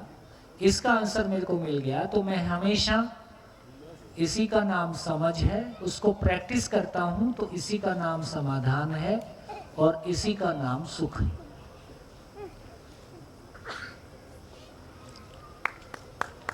इसमें किसी दूसरे का सहयोग हम समझने के रूप में ले ही सकते हैं, कोई व्यक्ति, कोई किताब, है ना। लेकिन ये काम मेरे ही करने का है, ये काम मेरे लिए कोई दूसरा नहीं कर सकता, है ना? मेरा पति, मेरा बेटा, मेरा भाई कितना भी ज्ञानी क्यों ना हो, उसके ज्ञानी होने से क्या मैं निरंतर सुखी हो जाऊंगा? यदि मेरा पति, मेरा भाई परम ज्ञान को प्राप्त है तो उससे मेरा क्या भला हो सकता है? नंबर 1, वो मेरे को दुखी नहीं करेगा। नंबर 2, मैं समझना चाहता हूं तो वो सहयोगी है ही है, लेकिन उससे मैं सुखी हो जाऊंगा ऐसा नहीं है। ये तो बात क्लियर है ना कि मेरा पेट भरेगा तो मेरे खाने से ही भरेगा, खाना मम्मी ने खाया पेट मेरा भर जाए ऐसा नहीं हो। तो ये स्वयं के लिए उपयोगिता, ये सबसे महत्वपूर्ण चीज है। ये काम नहीं हुआ है तो बाकी का सारा काम छूटा हुआ है। यदि स्वयं के लिए उपयोगिता हो गई, समाधान से सुख हो गया, तो संबंध में तो दूसरे के साथ जीने की तृप्ति आ जाती है। संबंध में तृप्ति हो जाती है, ये होने से सामान से सम्मान की तलाश और सुविधा से सुख की तलाश, जो सुविधा में इंद्रियों में सुख की तलाश थी, अब इंद्रियों में सुख की निर्भरता नहीं रही, क्योंकि वो सुख मेरे को समझ से मिल गया, समझ और संबंध में जीने से मिल गया। संबंध मतलब मानव का मानव के साथ और मानव का नेचर के साथ। तो जो तृप्ति की तलाश, जो सुख की तलाश मुझको फिर इंद्रियों का प्रयोग करूंगा कि नहीं करूंगा? एक आदमी जागृत हो गया तो मीठा खाएगा कि नहीं खाएगा? खाएगा। नमकीन खाएगा कि नहीं खाएगा? खाएगा। तो दोनों के खाने में क्या अंतर है? तो एक भ्रमित आदमी के इंद्रियों में जीना और एक जागृत आदमी का इंद्रियों में जीने में क्या फर्क होगा? और क्या एक जागृत आदमी हो गया तो शादी करेगा कि नहीं करेगा?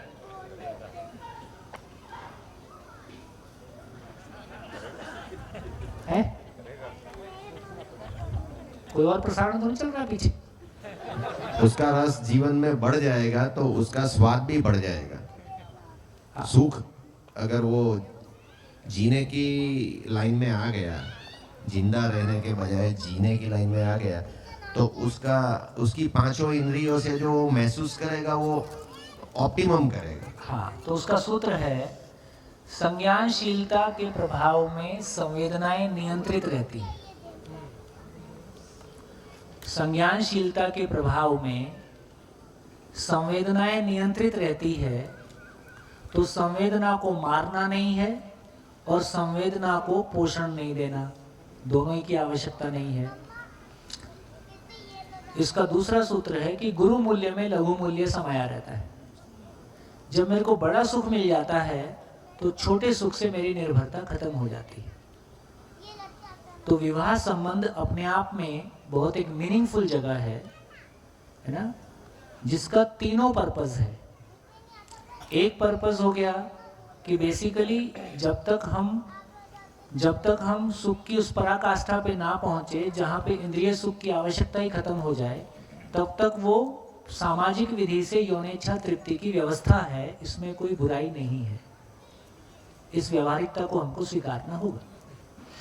दूसरी बात निकल के आई कि वो एक दूसरे की जो शारीरिक भौतिक आवश्यकताएं हैं उसकी आवश्यकता की जगह है। तीसरी स्थिति निकल के आई कि जिस तरह से हमको किसी ने शरीर उपलब्ध कराया और हमारी जागृति में सहयोग दिया, उसी प्रकार हम भी किसी दूसरे की जागृति में सहयोग देने के अर्थ में, तो संतान उत्पत्ति का मतलब केवल शरीर पैदा करना नहीं है। देखो अभी भी बोलते हैं कि जन्म देने वाले से पालने वाला बड़ा होता है, सारी बातें हम सुनते हैं। इसका मतलब जन्म देना बायोलॉजिकल घटना है, लेकिन उसको क्यों जीना है, कैसे जीना है, जिंदगी देना सही अर्थों में माता पिता होने का काम है। तो अपने आप को मल्टीप्लाई करना, अपने आप को संयमित रखना और शरीर यात्रा पूर्ण एक दूसरे का सहयोग करना, तो उस अर्थ में देखेंगे तो विवाह संबंध एक बहुत ही सहज, सरल, आवश्यक है ना, बहुत आराम का काम है, बहुत सेफ लाइफ है, बशर्ते कि दोनों में समझदारी हो, इस बात की जरूरत है।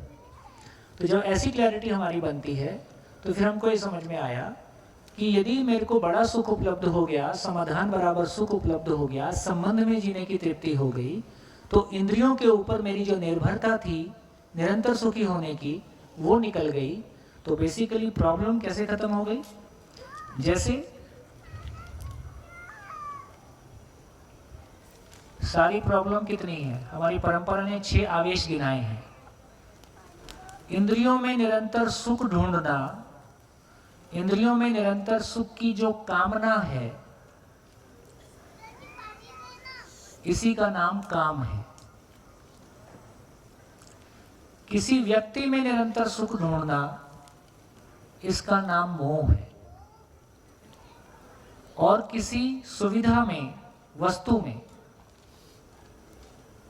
किसी वस्तु में निरंतर सुख ढूंढना, इसका नाम लोभ है। तीनों में असफल होना, इसका नाम क्रोध है। अपनी मान्यताओं में, भ्रमित मान्यताओं में जीते रहना, इसका नाम मद है। जो मेरी मान्यताओं में आड़े आए उसको निपटा देने की प्रवृत्ति का नाम मात्सर्य है।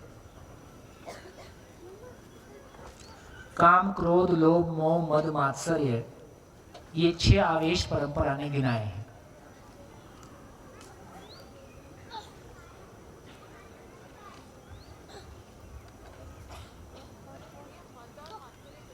है। मद का मतलब है वो ना मदमस्त।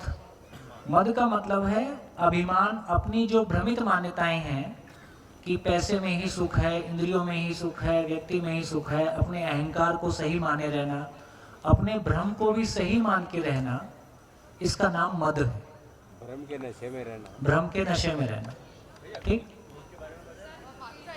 और मात्सर्य का मतलब है कि कोई किसी ने मेरा विरोध किया, तुम ठीक नहीं हो, तुम गलत हो, तो जो मेरे रास्ते में आए, जो मेरा विरोध करे, उसको निपटा देने की प्रवृत्ति, उसको नष्ट कर देने की प्रवृत्ति, दूसरों को नुकसान पहुंचाने की जो प्रवृत्ति है, इसका नाम मात्सर्य है। मत्सर भी कहा है, मात्सर्य भी कहा है।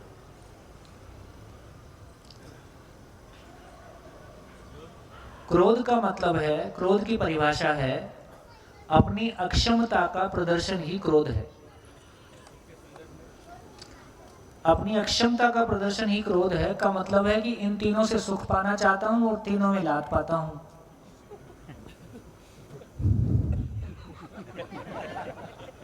तो क्रोध आता है, तो क्रोध आता है।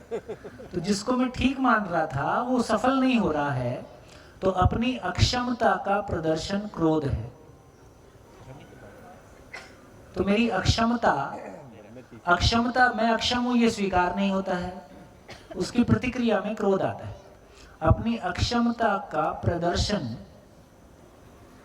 अपना इनकॉम्पिटेंट होना, अपनी अक्षमता का प्रदर्शन क्रोध है।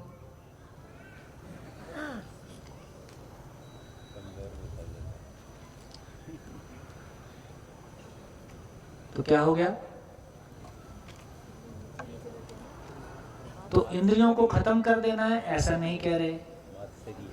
तो व्यक्ति के साथ किसी इंद्रिय से निरंतर सुख नहीं मिलेगा, किसी व्यक्ति से भी निरंतर सुख नहीं मिलेगा, किसी वस्तु से भी नहीं मिलेगा।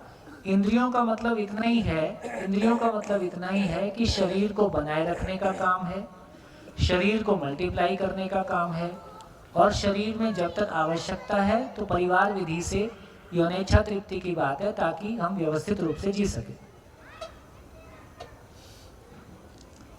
और इन सब को किसी व्यक्ति के साथ जी के मैं निरंतर सुख को पा जाऊंगा, जो हमारी सुख की कामना है, ऐसा होता नहीं है ना।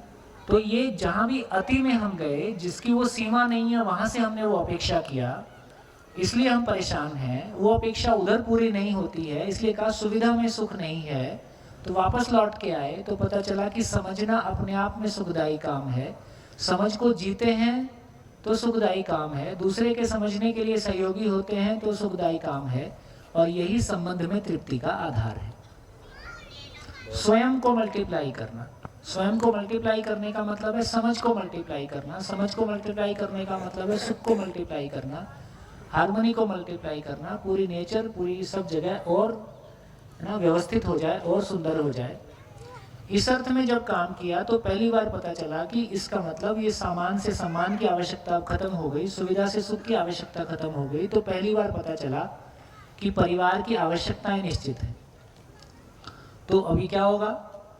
तो मेरी परिवार में उपयोगिता अब समझ में आती है कि परिवार के सारे लोग परिवार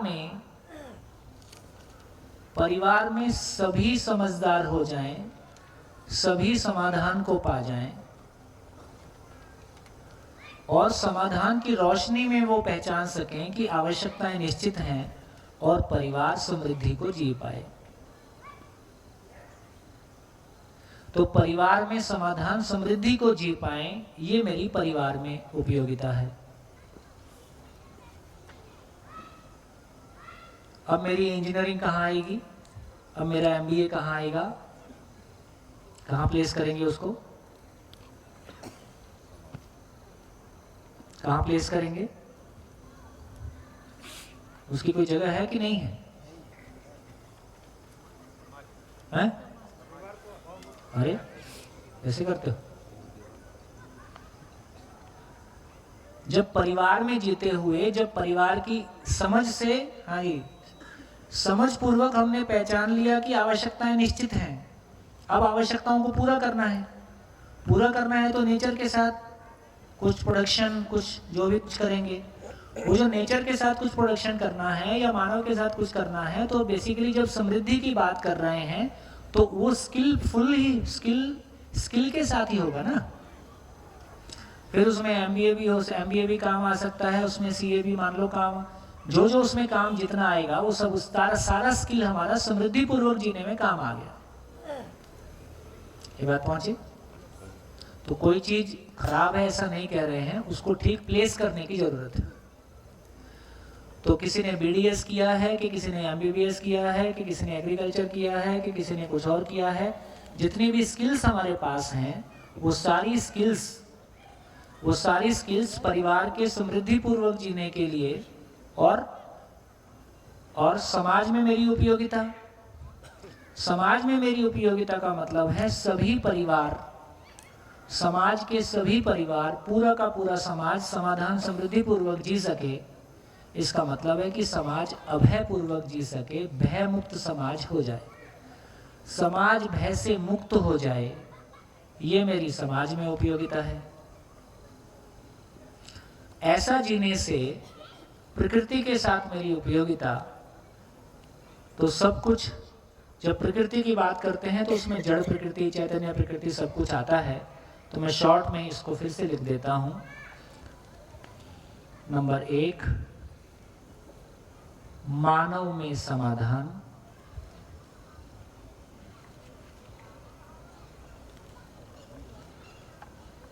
परिवार में समाधान और समृद्धि,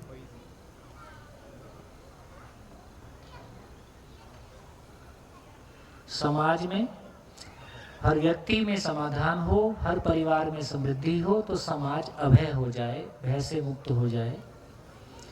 और प्रकृति की बात जब कर रहे हैं, प्रकृति मतलब सारी कृति जो कुछ भी नेचर में है, उसमें मानव में समाधान हो जाए, परिवार में समृद्धि हो जाए, समाज भय से मुक्त हो जाए। और प्रकृति के साथ जो पेड़ पौधे प्रकृति है, उसमें सह अस्तित्व, को एग्जिस्टेंस, फाइनली सबके साथ में को एग्जिस्टेंस हो जाए। तो मानव में समाधान, परिवार में समृद्धि, समाज में अभय, प्रकृति में सह अस्तित्व, यही मानव लक्ष्य है। धरती के सभी मानव का लक्ष्य एक है, इससे ज्यादा होता नहीं, इससे कम में चलता नहीं, सभी के लिए ऐसा ही है। भैया, आप जब समाज के लिए अभय की बात कर रहे हैं, तब आप किस टाइप के भय की बात कर रहे हैं? भय क्या है? भय क्या है? सबसे बड़ा भय अभी मानव को मानव से है कि मानव को शेर से, कि शेर को मानव से? मानव को मानव से है। मानव को मानव से है और शेर को भी मानव से है। ठीक? तो अभी सबसे बड़ा भय मानव में अमानवीयता का भय है ना? तो ये जो मानव से मानव को भय है, अभी हम क्या कर रहे हैं? मान लो इतने सारे लोगों में, अब यहाँ रह के हम जब पहले दिन आए थे और आज हमारे बीच में आपस में विश्वास बढ़ा है कि घटा है? हम लोग यहाँ 300 लोग रह रहे हैं, मान लीजिए, हमारे बीच में विश्वास बढ़ा है कि घटा है? बढ़ा है। तो इससे ये पता चलता है कि जैसे हम खुद को समझते हैं तो हमारा व्यवहार दूसरे के लिए भी ठीक हो जाता है, दूसरा भी हम पे भरोसा कर पाता है। तो ऐसे यदि पूरी शिक्षा और पूरा परिवार है ना, सब कुछ में समाधान आएगा, समझ आएगी, तो हम सब एक दूसरे पे भरोसा कर पाएंगे, भयभीत नहीं होंगे मानव से, समाज भय से मुक्त हो जाएगा, है ना। दिल्ली में ये स्थिति है कि आज एक माँ अपनी 3 साल की बेटी को बाहर खेलने के लिए छोड़ दे, ये वो अफोर्ड नहीं कर सकती। जब तक बच्ची बाहर खेलती है उसको वहीं खड़े रहना पड़ता है। इतना अनसेफ समाज हमने बना दिया है, सब जगह ही हो गया, है ना। विश्वास का भय।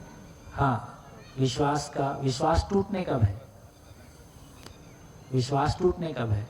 जो तमाम बातें हम कर रहे हैं फिजिकली अब्यूज होने की या आर्थिक अपराधों की, है ना, ग्लोबल वार्मिंग की, सब कुछ। आज कोरोना आ गया, कोरोना किसी आदमी का क्रिएट किया हुआ है।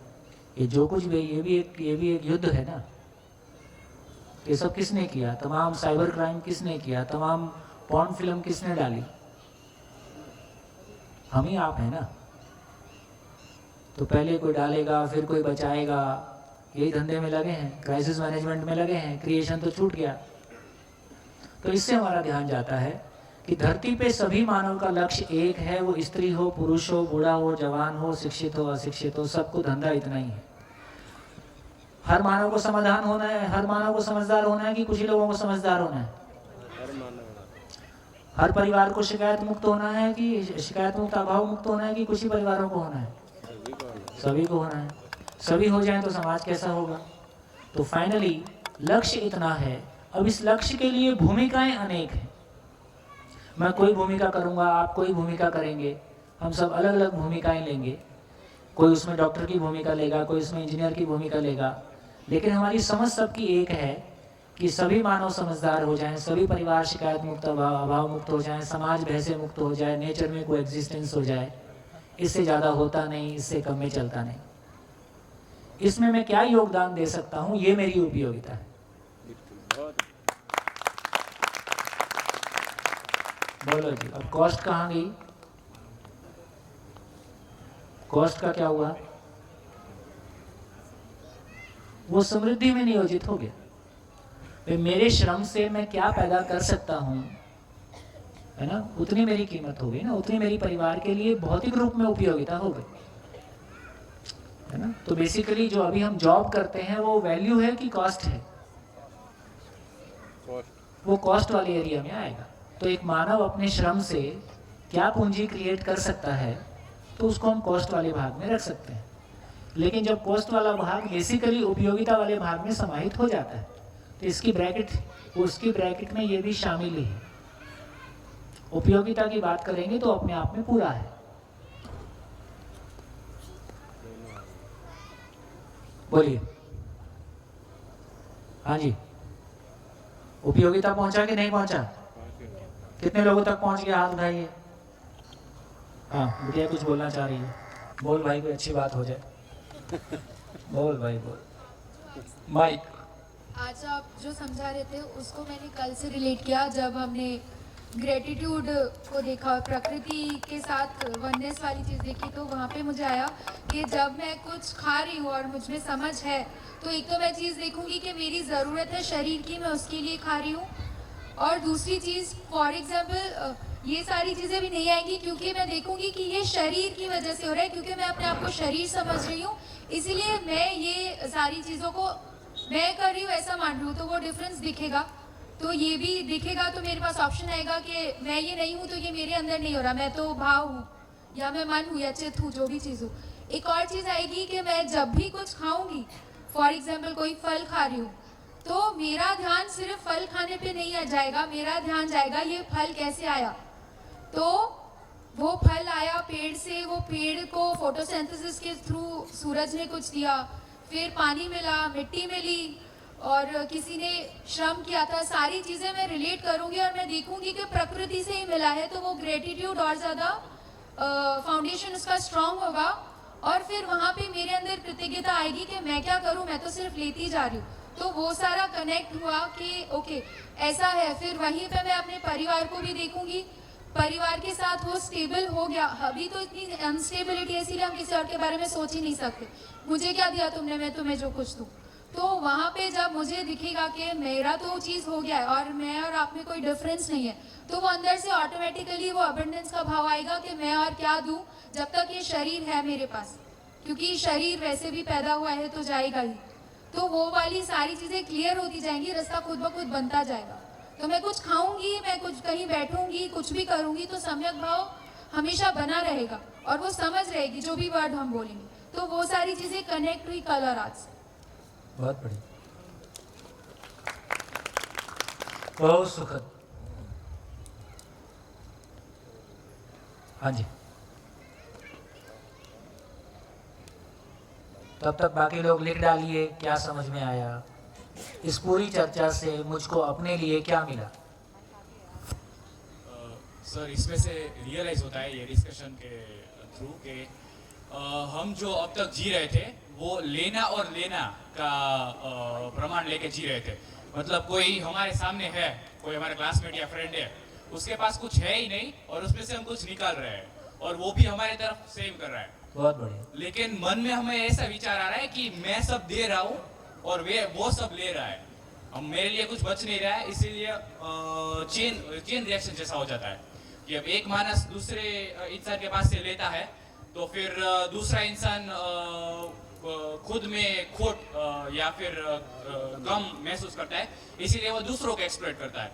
तो ऐसे पूरी दुनिया खुद को लेन का तो आउट ऑफ इनसिक्योरिटी असुरक्षा की वजह से हर व्यक्ति कुछ लेना ही चाहता है।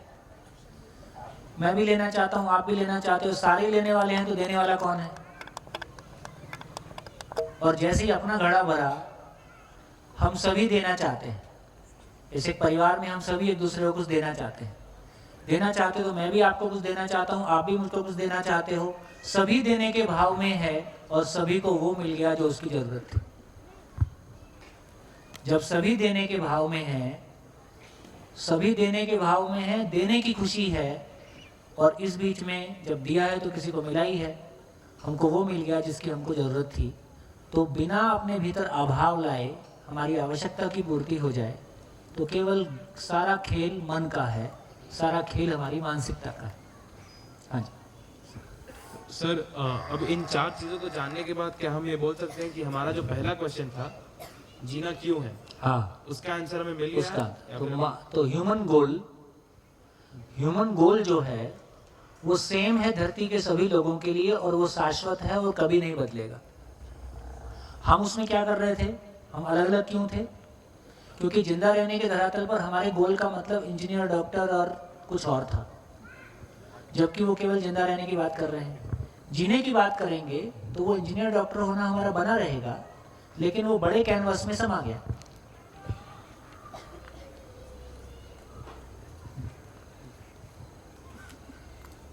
बढ़िया। हाँ जी सर, आज हम ये सीखे कि अभी तक हमारा सब धरती से हो, लोगों से हो, सब आने का ही था, यानी कि दान आओ यानी दानव का ही प्रोसेस था हमारा।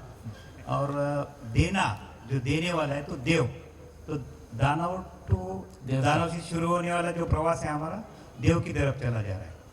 यानी कि लेना कम करना है, कि दान आओ, यानी कि पैसा लो, ये लो, सम्मान लो, धरती से कुछ भी लो, निसर्ग से कुछ भी लो, लेकिन रिपीट नहीं देना, तो दानव। और बीच में की चीज़ है तो मानव, और मानव से जो देता वो भगवान है। ऐसा ये प्रोसेस। बिल्कुल। तो अपनी मानसिकता में ही, खेल मानसिकता का ही है ना। तो अपनी मानसिकता में हम कैसा महसूस करते हैं? हम भरे हुए हैं कि हम खाली हैं? भरे हुए हैं तो देंगे, खाली हैं तो दे तो देव। Thank you sir. बढ़िया। हाँ जी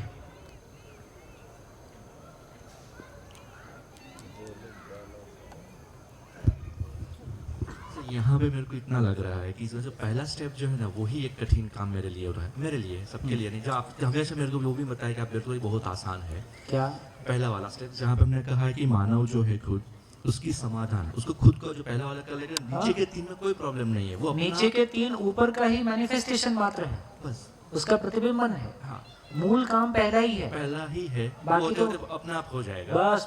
और उसके लिए आपने बोला 3 साल 22 महीने चाहिए, ठीक है। और दूसरी बात बन रही थी मेरे को एक ही, प्रकृति में अभय, जो अभय इसके अंदर में लिखा है, समाज के लिए अभय है। प्रकृति में अभय का क्या मतलब निकलता है? प्रकृति में नहीं, समाज में लिखा है। प्रकृति में सहस्तित्व, अच्छा, कोएग्जिस्टेंस। प्रकृति माने एज ए होल, चारों अवस्थाएं एज ए होल। तो चारों अवस्थाएं बेसिकली कोएग्जिस्ट करती हैं। मानव के अलावा अभी भी बाकी कोएग्जिस्ट कर ही रहा है। मानव ना समझने की वजह से उसमें इंटरफेयर करता है। मानव भी उसमें अलाइंड हो जाए तो टोटल कोएग्जिस्टेंस आ जाए। मतलब गोल तो डिसाइड हो गया आपने। हाँ, समृद्धि डिसाइड। तो मानव लक्ष्य आपको तय नहीं करना है, ये नेचर में पहले से तय है। जो तय है केवल उसको पहचानना है, पहचान के उसको फुलफिल करना है। तो ज्यादा काम नहीं है, आराम का काम। हाँ जी। अब आराम कहाँ बचा सर?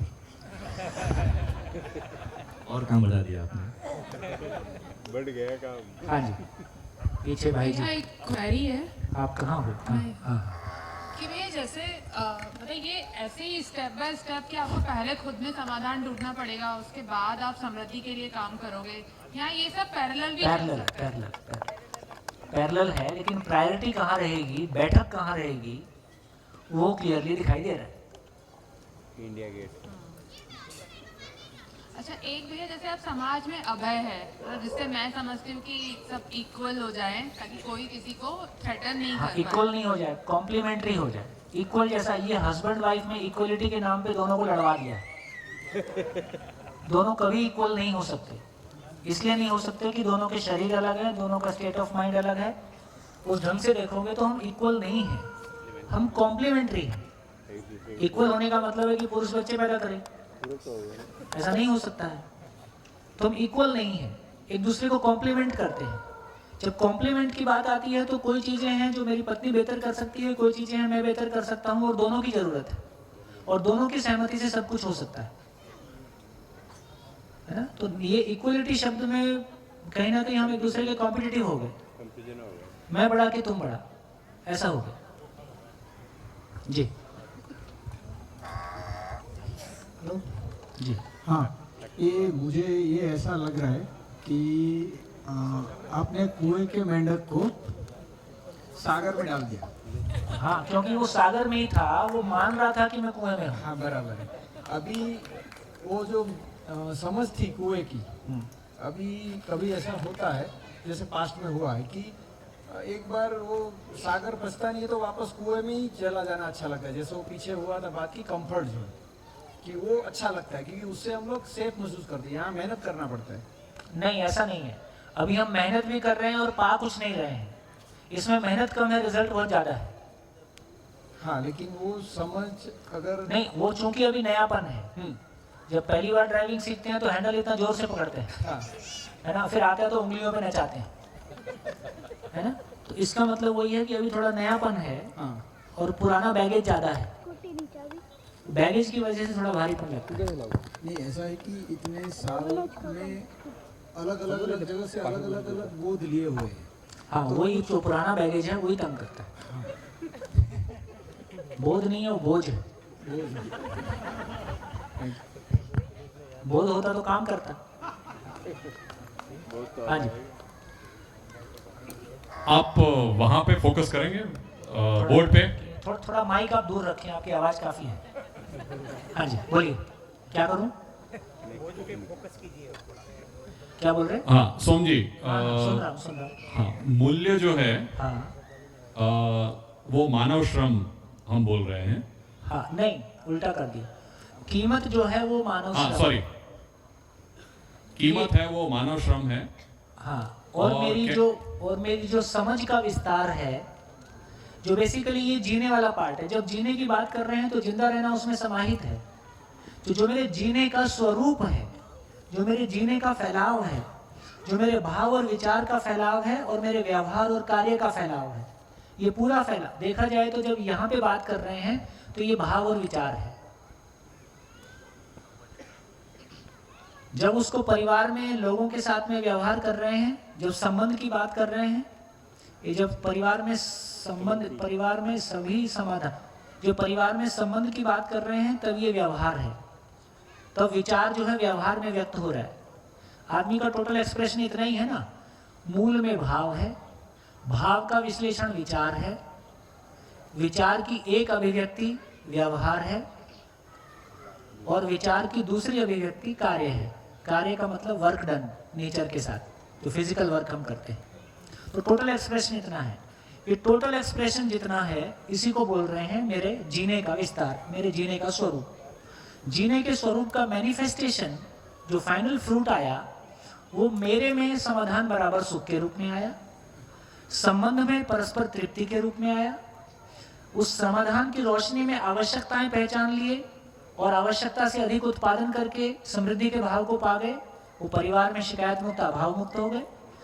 सारे परिवार ऐसे हो गए तो ये एक दूसरे से जो इनसिक्योरिटी है ना, वो खत्म हो गई। और उस आधार पे नेचर के साथ हमने संबंध को पहचान कर ठीक से जी लिया। को एग्जिस्टेंस इज को एग्जिस्टेंस, इसको हम प्रूव कर दिए। आई थिंक एक ही क्वेश्चन था, उपयोगिता जो हम बोल रहे हैं, दैट इंक्लूड्स मूल्य और कीमत, राइट? हाँ, बिल्कुल ठीक है, उसमें शामिल है। ठीक है, ओके, थैंक यू। मूल्य में कीमत शामिल है, जैसे जीने में जिंदा रहना शामिल है। बहुत बढ़िया, और बोलिए। भैया ये प्रकृति और जो 3 अवस्था है उनके साथ कार्य है या व्यवहार? मान, ये बहुत इंटरेस्टिंग है, ये बहुत इंटरेस्टिंग सवाल आपने उठा दिया है। मानव के साथ व्यवहार होता है, प्रकृति के साथ में कार्य होता है। जिंदा रहने के धरातल पर हमको व्यवहार की समझ ही नहीं है, क्योंकि हम तो प्रकृति के साथ भी कार्य करते हैं और मानव के साथ भी कार्य ही करते हैं। क्योंकि जिंदा रहने के धरातल पर हम शरीर को खाना खिलाते हैं, शरीर के लिए कमा के लाते हैं, शरीर को सुला देते हैं, नए शरीर पैदा कर देते हैं, उनको खाना खिला देते हैं। इसमें मानव अभी है नहीं, इसलिए आज तक हमने व्यवहार किया तो धीरे से निकल के आता है व्यवहार करने की हमारी योग्यता नहीं है। उसका प्रमाण है किसी परिवार में एक रिश्ता ता उम्र गिला शिकवा शिकायत से मुक्त हो, ये देखने को मिलता नहीं। यदि व्यवहार किया होता तो कहीं तो एक परिवार में रिश्ता मिलेगा। हमारे सारे रिश्ते कैसे हों? शिकायत से भरे हुए हों कि शिकायत से मुक्त हों? शिकायत से मुक्त। शिकायत से मुक्त हों। ये एक परिवार की चाहत है कि सभी परिवार की चाहत है? ये एक संबंध में चाहत है कि सभी संबंध में चाहत है? ये धरती पे मानव की है कि धरती के सभी मानव की है? धरती के सभी मानव की कोई चाहत है और वो पूरी नहीं हो सकती है, ये नेचर का डिजाइन फॉल्ट है। यदि धरती में कोई चाहत धरती के सभी मानव की है और वो पूरी नहीं हो सकती है, इसका मतलब है कि वो डिजाइन फॉल्ट हो गया। प्रकृति अपने आप में पूर्ण है, मानव उसकी सर्वश्रेष्ठ कृति है।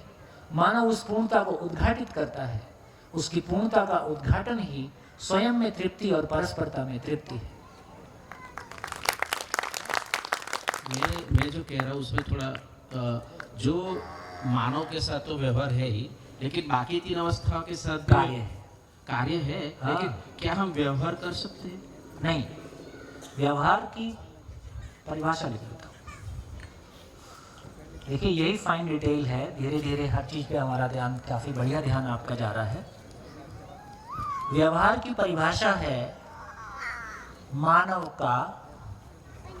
मानव के साथ सुखी होने के लिए किया गया श्रम। सुखी माने स्टेट ऑफ माइंड की बात हो रही है। मानव का शेष प्रकृति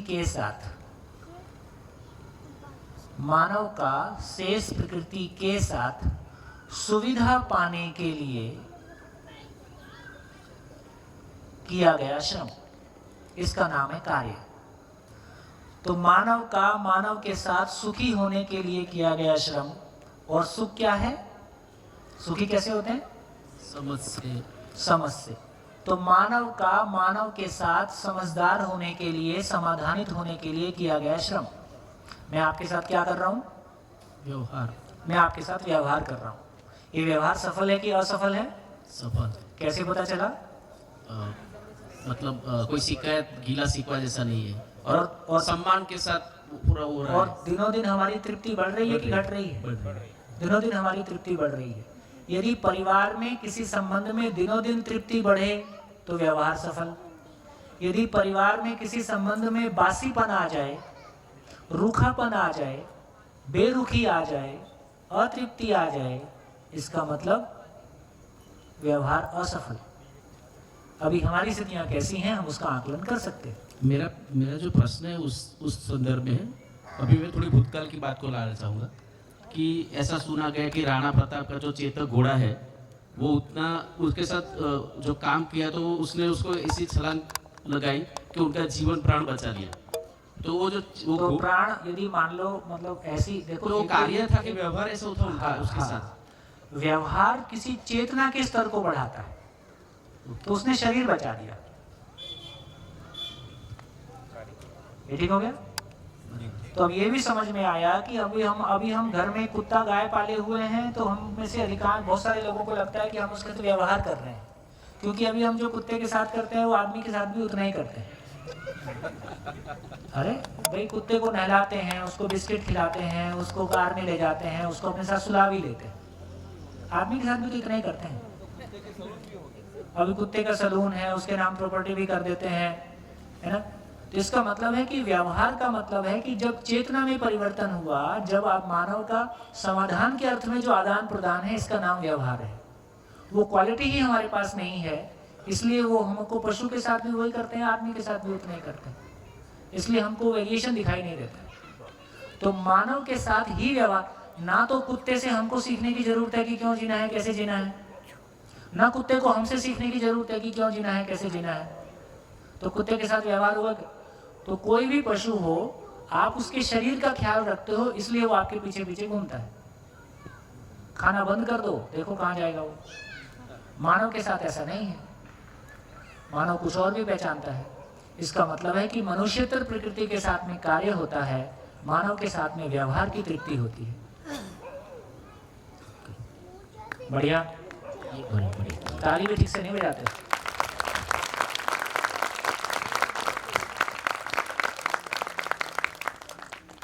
बताइए और वो है बाइक वाली बात। बाइक बीच में कहाँ से आ जाती है?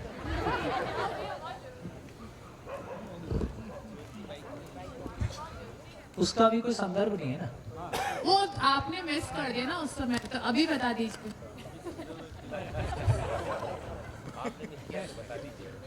सम्मान से सम्मान, अगर आपको एग्जाम्पल बता देंगे ना तो बहुत स्पष्ट। आप मनोरंजन के मूड में आ गए, मैं समझ गया। पूरे बहुत हो गई क्लास, सब कुछ थोड़ा सा।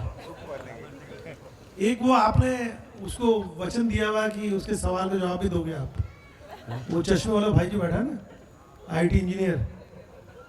हाँ बोलो, क्या सुनना है? मनोरंजन सुनना है कि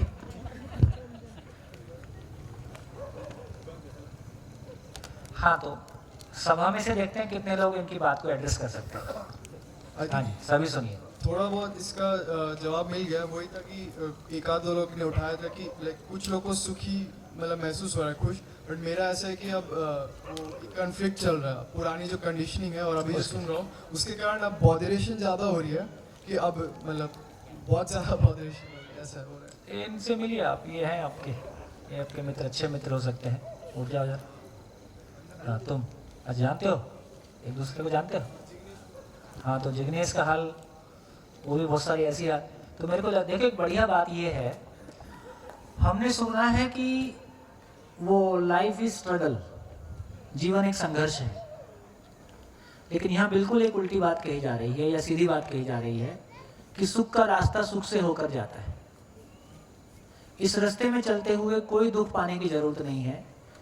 तो हमको समाधान, और दूसरे सुना है, बोले सत्य कड़वा होता है। कितने लोगों ने सुना? अरे सत्य कड़वा होता है तो किसको चाहिए? पहली जिंदगी में इतनी कड़वाहट है। तो सत्य कड़वा नहीं होता है, सत्य सदा सुखदायी होता है ना। और सत्य वो चीज़ है जिसको पाने के लिए हजारों साल से आदमी ने अपनी इतना उसने मेहनत किया है। इतना मेहनत इसलिए किया है कि कोई सुखदायी चीज़ है। तो ये क्लैरिटी बनती है कि जितनी स्ट्रगल है वो हमारी अपनी ही बिलीव्स और अपनी ही बैगेज से है।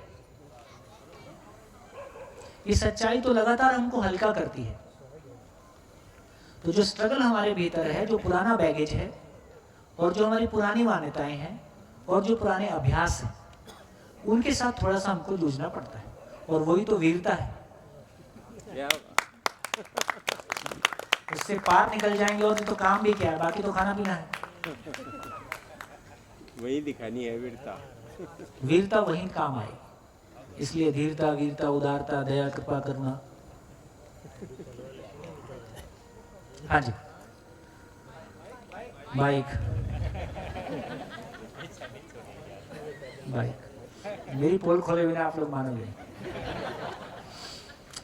देखिए 85 का मेरा 12th है, और 12th के बाद एक संयोग भी रहा कि बिट्स पिलानी में एडमिशन हुआ, और घर वालों को लगा कि पता नहीं एडमिशन होगा कि नहीं होगा, तो उन्होंने नागपुर के एक प्राइवेट कॉलेज में एडमिशन करा दिया। 86 की बात है। तो अपने को ज़्यादा उसमें पता नहीं था कि जहाँ एडमिशन हो गया वहाँ कर लो। तो इंजीनियरिंग कॉलेज चले गए। इंजीनियरिंग कॉलेज जाने के बाद मुझको लगता था कि मेरे विश्वास में कमी है। उसी समय वो कहीं भी रोड पे जाओ तो इंड सुजुकी का बड़ा पोस्टर, 100 सीसी बाइक उस समय नई इंट्रोड्यूस हुई थी, 86 की बात है, वो जगह जगह दिखता था। वो कहाँ से मेरा चित्रण उस पर आ गया, मैंने उस पे पोस्टर में उसकी जगह अपने को बैठा हुआ देख लिया और मुझको लगा कि मेरे पास ये गाड़ी आ जाए तो मेरा कॉन्फिडेंस बढ़ जाएगा और मेरे दोस्तों में थोड़ी मेरी टसन बढ़ जाएगी। तो घर वालों को समझाया भी, देखो कॉलेज इतना दूर है, इतना टाइम वेस्ट होता है, पढ़ाई खराब हो रही है, समझाना भी तो पड़ता है। संयोग था वो मान गए। तो 14,400 रुपए में मैंने अपना विश्वास बढ़ाने का साधन खरीदा। उस समय वो 14,400 रुपए की आई। अब हमने कॉलेज जाना शुरू कर दिया। तो 2 महीने में पता चल गया कि इससे कॉन्फिडेंस तो नहीं बढ़ रहा है, परेशानियां बढ़ रही हैं। तो मेरे को जब ये क्लियर हो गया कि ये बाइक चलाने से, ये बाइक अपने पास होने से कॉन्फिडेंस नहीं बढ़ रहा है, तो मेरा बाइक में इंटरेस्ट लूज हो गया और मेरे किसी काम की नहीं थी। परेशानी ये बढ़ गई कि जिनको भी गर्लफ्रेंड घुमानी होती थी उनकी बुकिंग शुरू हो गई। तो मंडे को मैं लेके जाऊंगा, संडे को मैं लेके जाऊंगा। अपने को भी कोई दिक्कत नहीं थी, जब खाली है जिसको लेना ले जाओ, अपने काम की तो है नहीं। तो लोग ले जाने लगे। तो एक दिन मैं तो क्लास कर रहा था, जो लेके गया था उसका ट्रक से हेड ऑन कोलिजन हो गया गाड़ी का। 19 दिन पुरानी बाइक थी और वो ट्रक ऐसे आके मुड़ा और पीछे वाले टक्के पे उसने 70-80 की स्पीड से जाके गाड़ी मार दी। तो मैं तो क्लास में था, किसी ने आके बताया कि फलाने का एक्सीडेंट हो गया। तो मेरे मुंह से तत्काल ये निकला कि उसका नाम विक्रम था। मैं कहा विक्रम तो ठीक है? बोले हाँ वो ठीक है, कोई बात। तो एक तो मतलब इसका दोनों रिलेशन है। एक तो रिलेशन ये है कि उस बाइक ने 14,400 रुपए में, उस समय मेरे पास दर्शन नहीं था, उस समय मेरे पास इस तरह की कोई बात नहीं थी, ऐसी कोई बात होती है मुझको पता भी नहीं था। लेकिन 14,400 रुपए पे करके मुझको ये समझ मिल पाई कि सामान से सम्मान नहीं है। ये कनेक्शन उस दिन कट गया, उस दिन से लेके आज तक कटा हुआ है। और घटनाएं हमको अपने अपने अपने आप को देखने का आईना है। वो घटना मुझको आज भी सुख देती है जब मेरी नई बाइक का एक्सीडेंट होके बाइक खत्म हो गई। लेकिन उस समय मेरे को बाइक याद नहीं आई, मेरा दोस्त याद आया कि दोस्त कैसा है। तो मुझको अपने आप पे उस समय गर्व हुआ कि मैं अच्छा आदमी हूं, मैं ठीक आदमी हूं। तो मुझको लगता है कि तमाम घटनाएं, ऐसी भी घटनाएं हैं जब मैं एक अच्छा आदमी प्रूव नहीं हुआ, वो भी मुझको पता है। तो इसका मतलब है कि तमाम घटनाएं हमको अपने ही भीतर के आदमी को जानने का अवसर देती है। आंखें भर खुली रखें तो जो कुछ हमारे आसपास घट रहा है, हर दिन वो एक लर्निंग स्कूल है, हर दिन वो एक विद्यालय है। तो मेरे को तो इतना याद आ रहा है, आपको कुछ और याद होगा तो मुझको पता नहीं। इतना ही है भैया, थैंक यू। हाँ जी, योगिता बेन, माइक।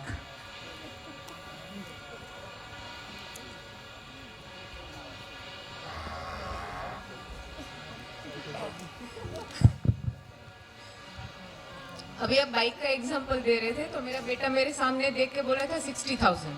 अभी मैं उसको, ये मेरा बेटा है, उसको एप्पल का आईफोन चाहिए। अभी वो कितने दिन से मुझे समझा रहा है कि तू मुझे आईफोन लेके दे। तो फिर मैं उसको समझा रही हूँ ना कि क्या जरूरत है, तेरे पास एक फोन तो है, अब क्या करना है। तो उसने मुझे क्या एग्जाम्पल दिया, उसने वो आपका चाइल्ड शिविर देखा है, तो बोलता है तेरे सोम भाई को अगर 14,400 रुपए में समझ में आ गया तो मुझे एटलीस्ट 60,000 तो दे दे। बिना लिए मुझे कैसे समझ में? सौदा तो महंगा नहीं। और अभी आप जब बोल रहे तो मेरे सामने देख के बोलते हैं 60, 60, 60। ठीक है, कर दो।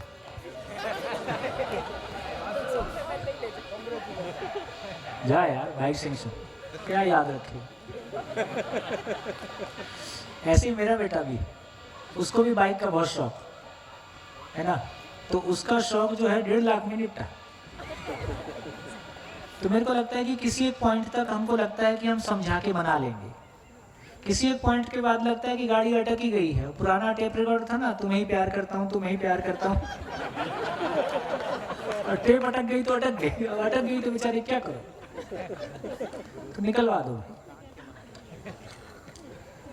ठीक है। मुझे बोला था कि अगर तू मुझे मोबाइल लेके देगी ना तो मैं शिविर में आऊंगा, वो उस कॉन्ट्रैक्ट के साथ आया है। चलेगा, इतना भी चलेगा, कोई दिक्कत, और मैंने भी उसको सैंक्शन कर दिया है, जाके फिर दे देंगे, कोई दिक्कत। अब उसको अच्छे से फील करना, लेके फील करना है, लेने से क्या हुआ, पहले क्या था जो नहीं हुआ था, अभी क्या हुआ, एक और लेके देखूं क्या।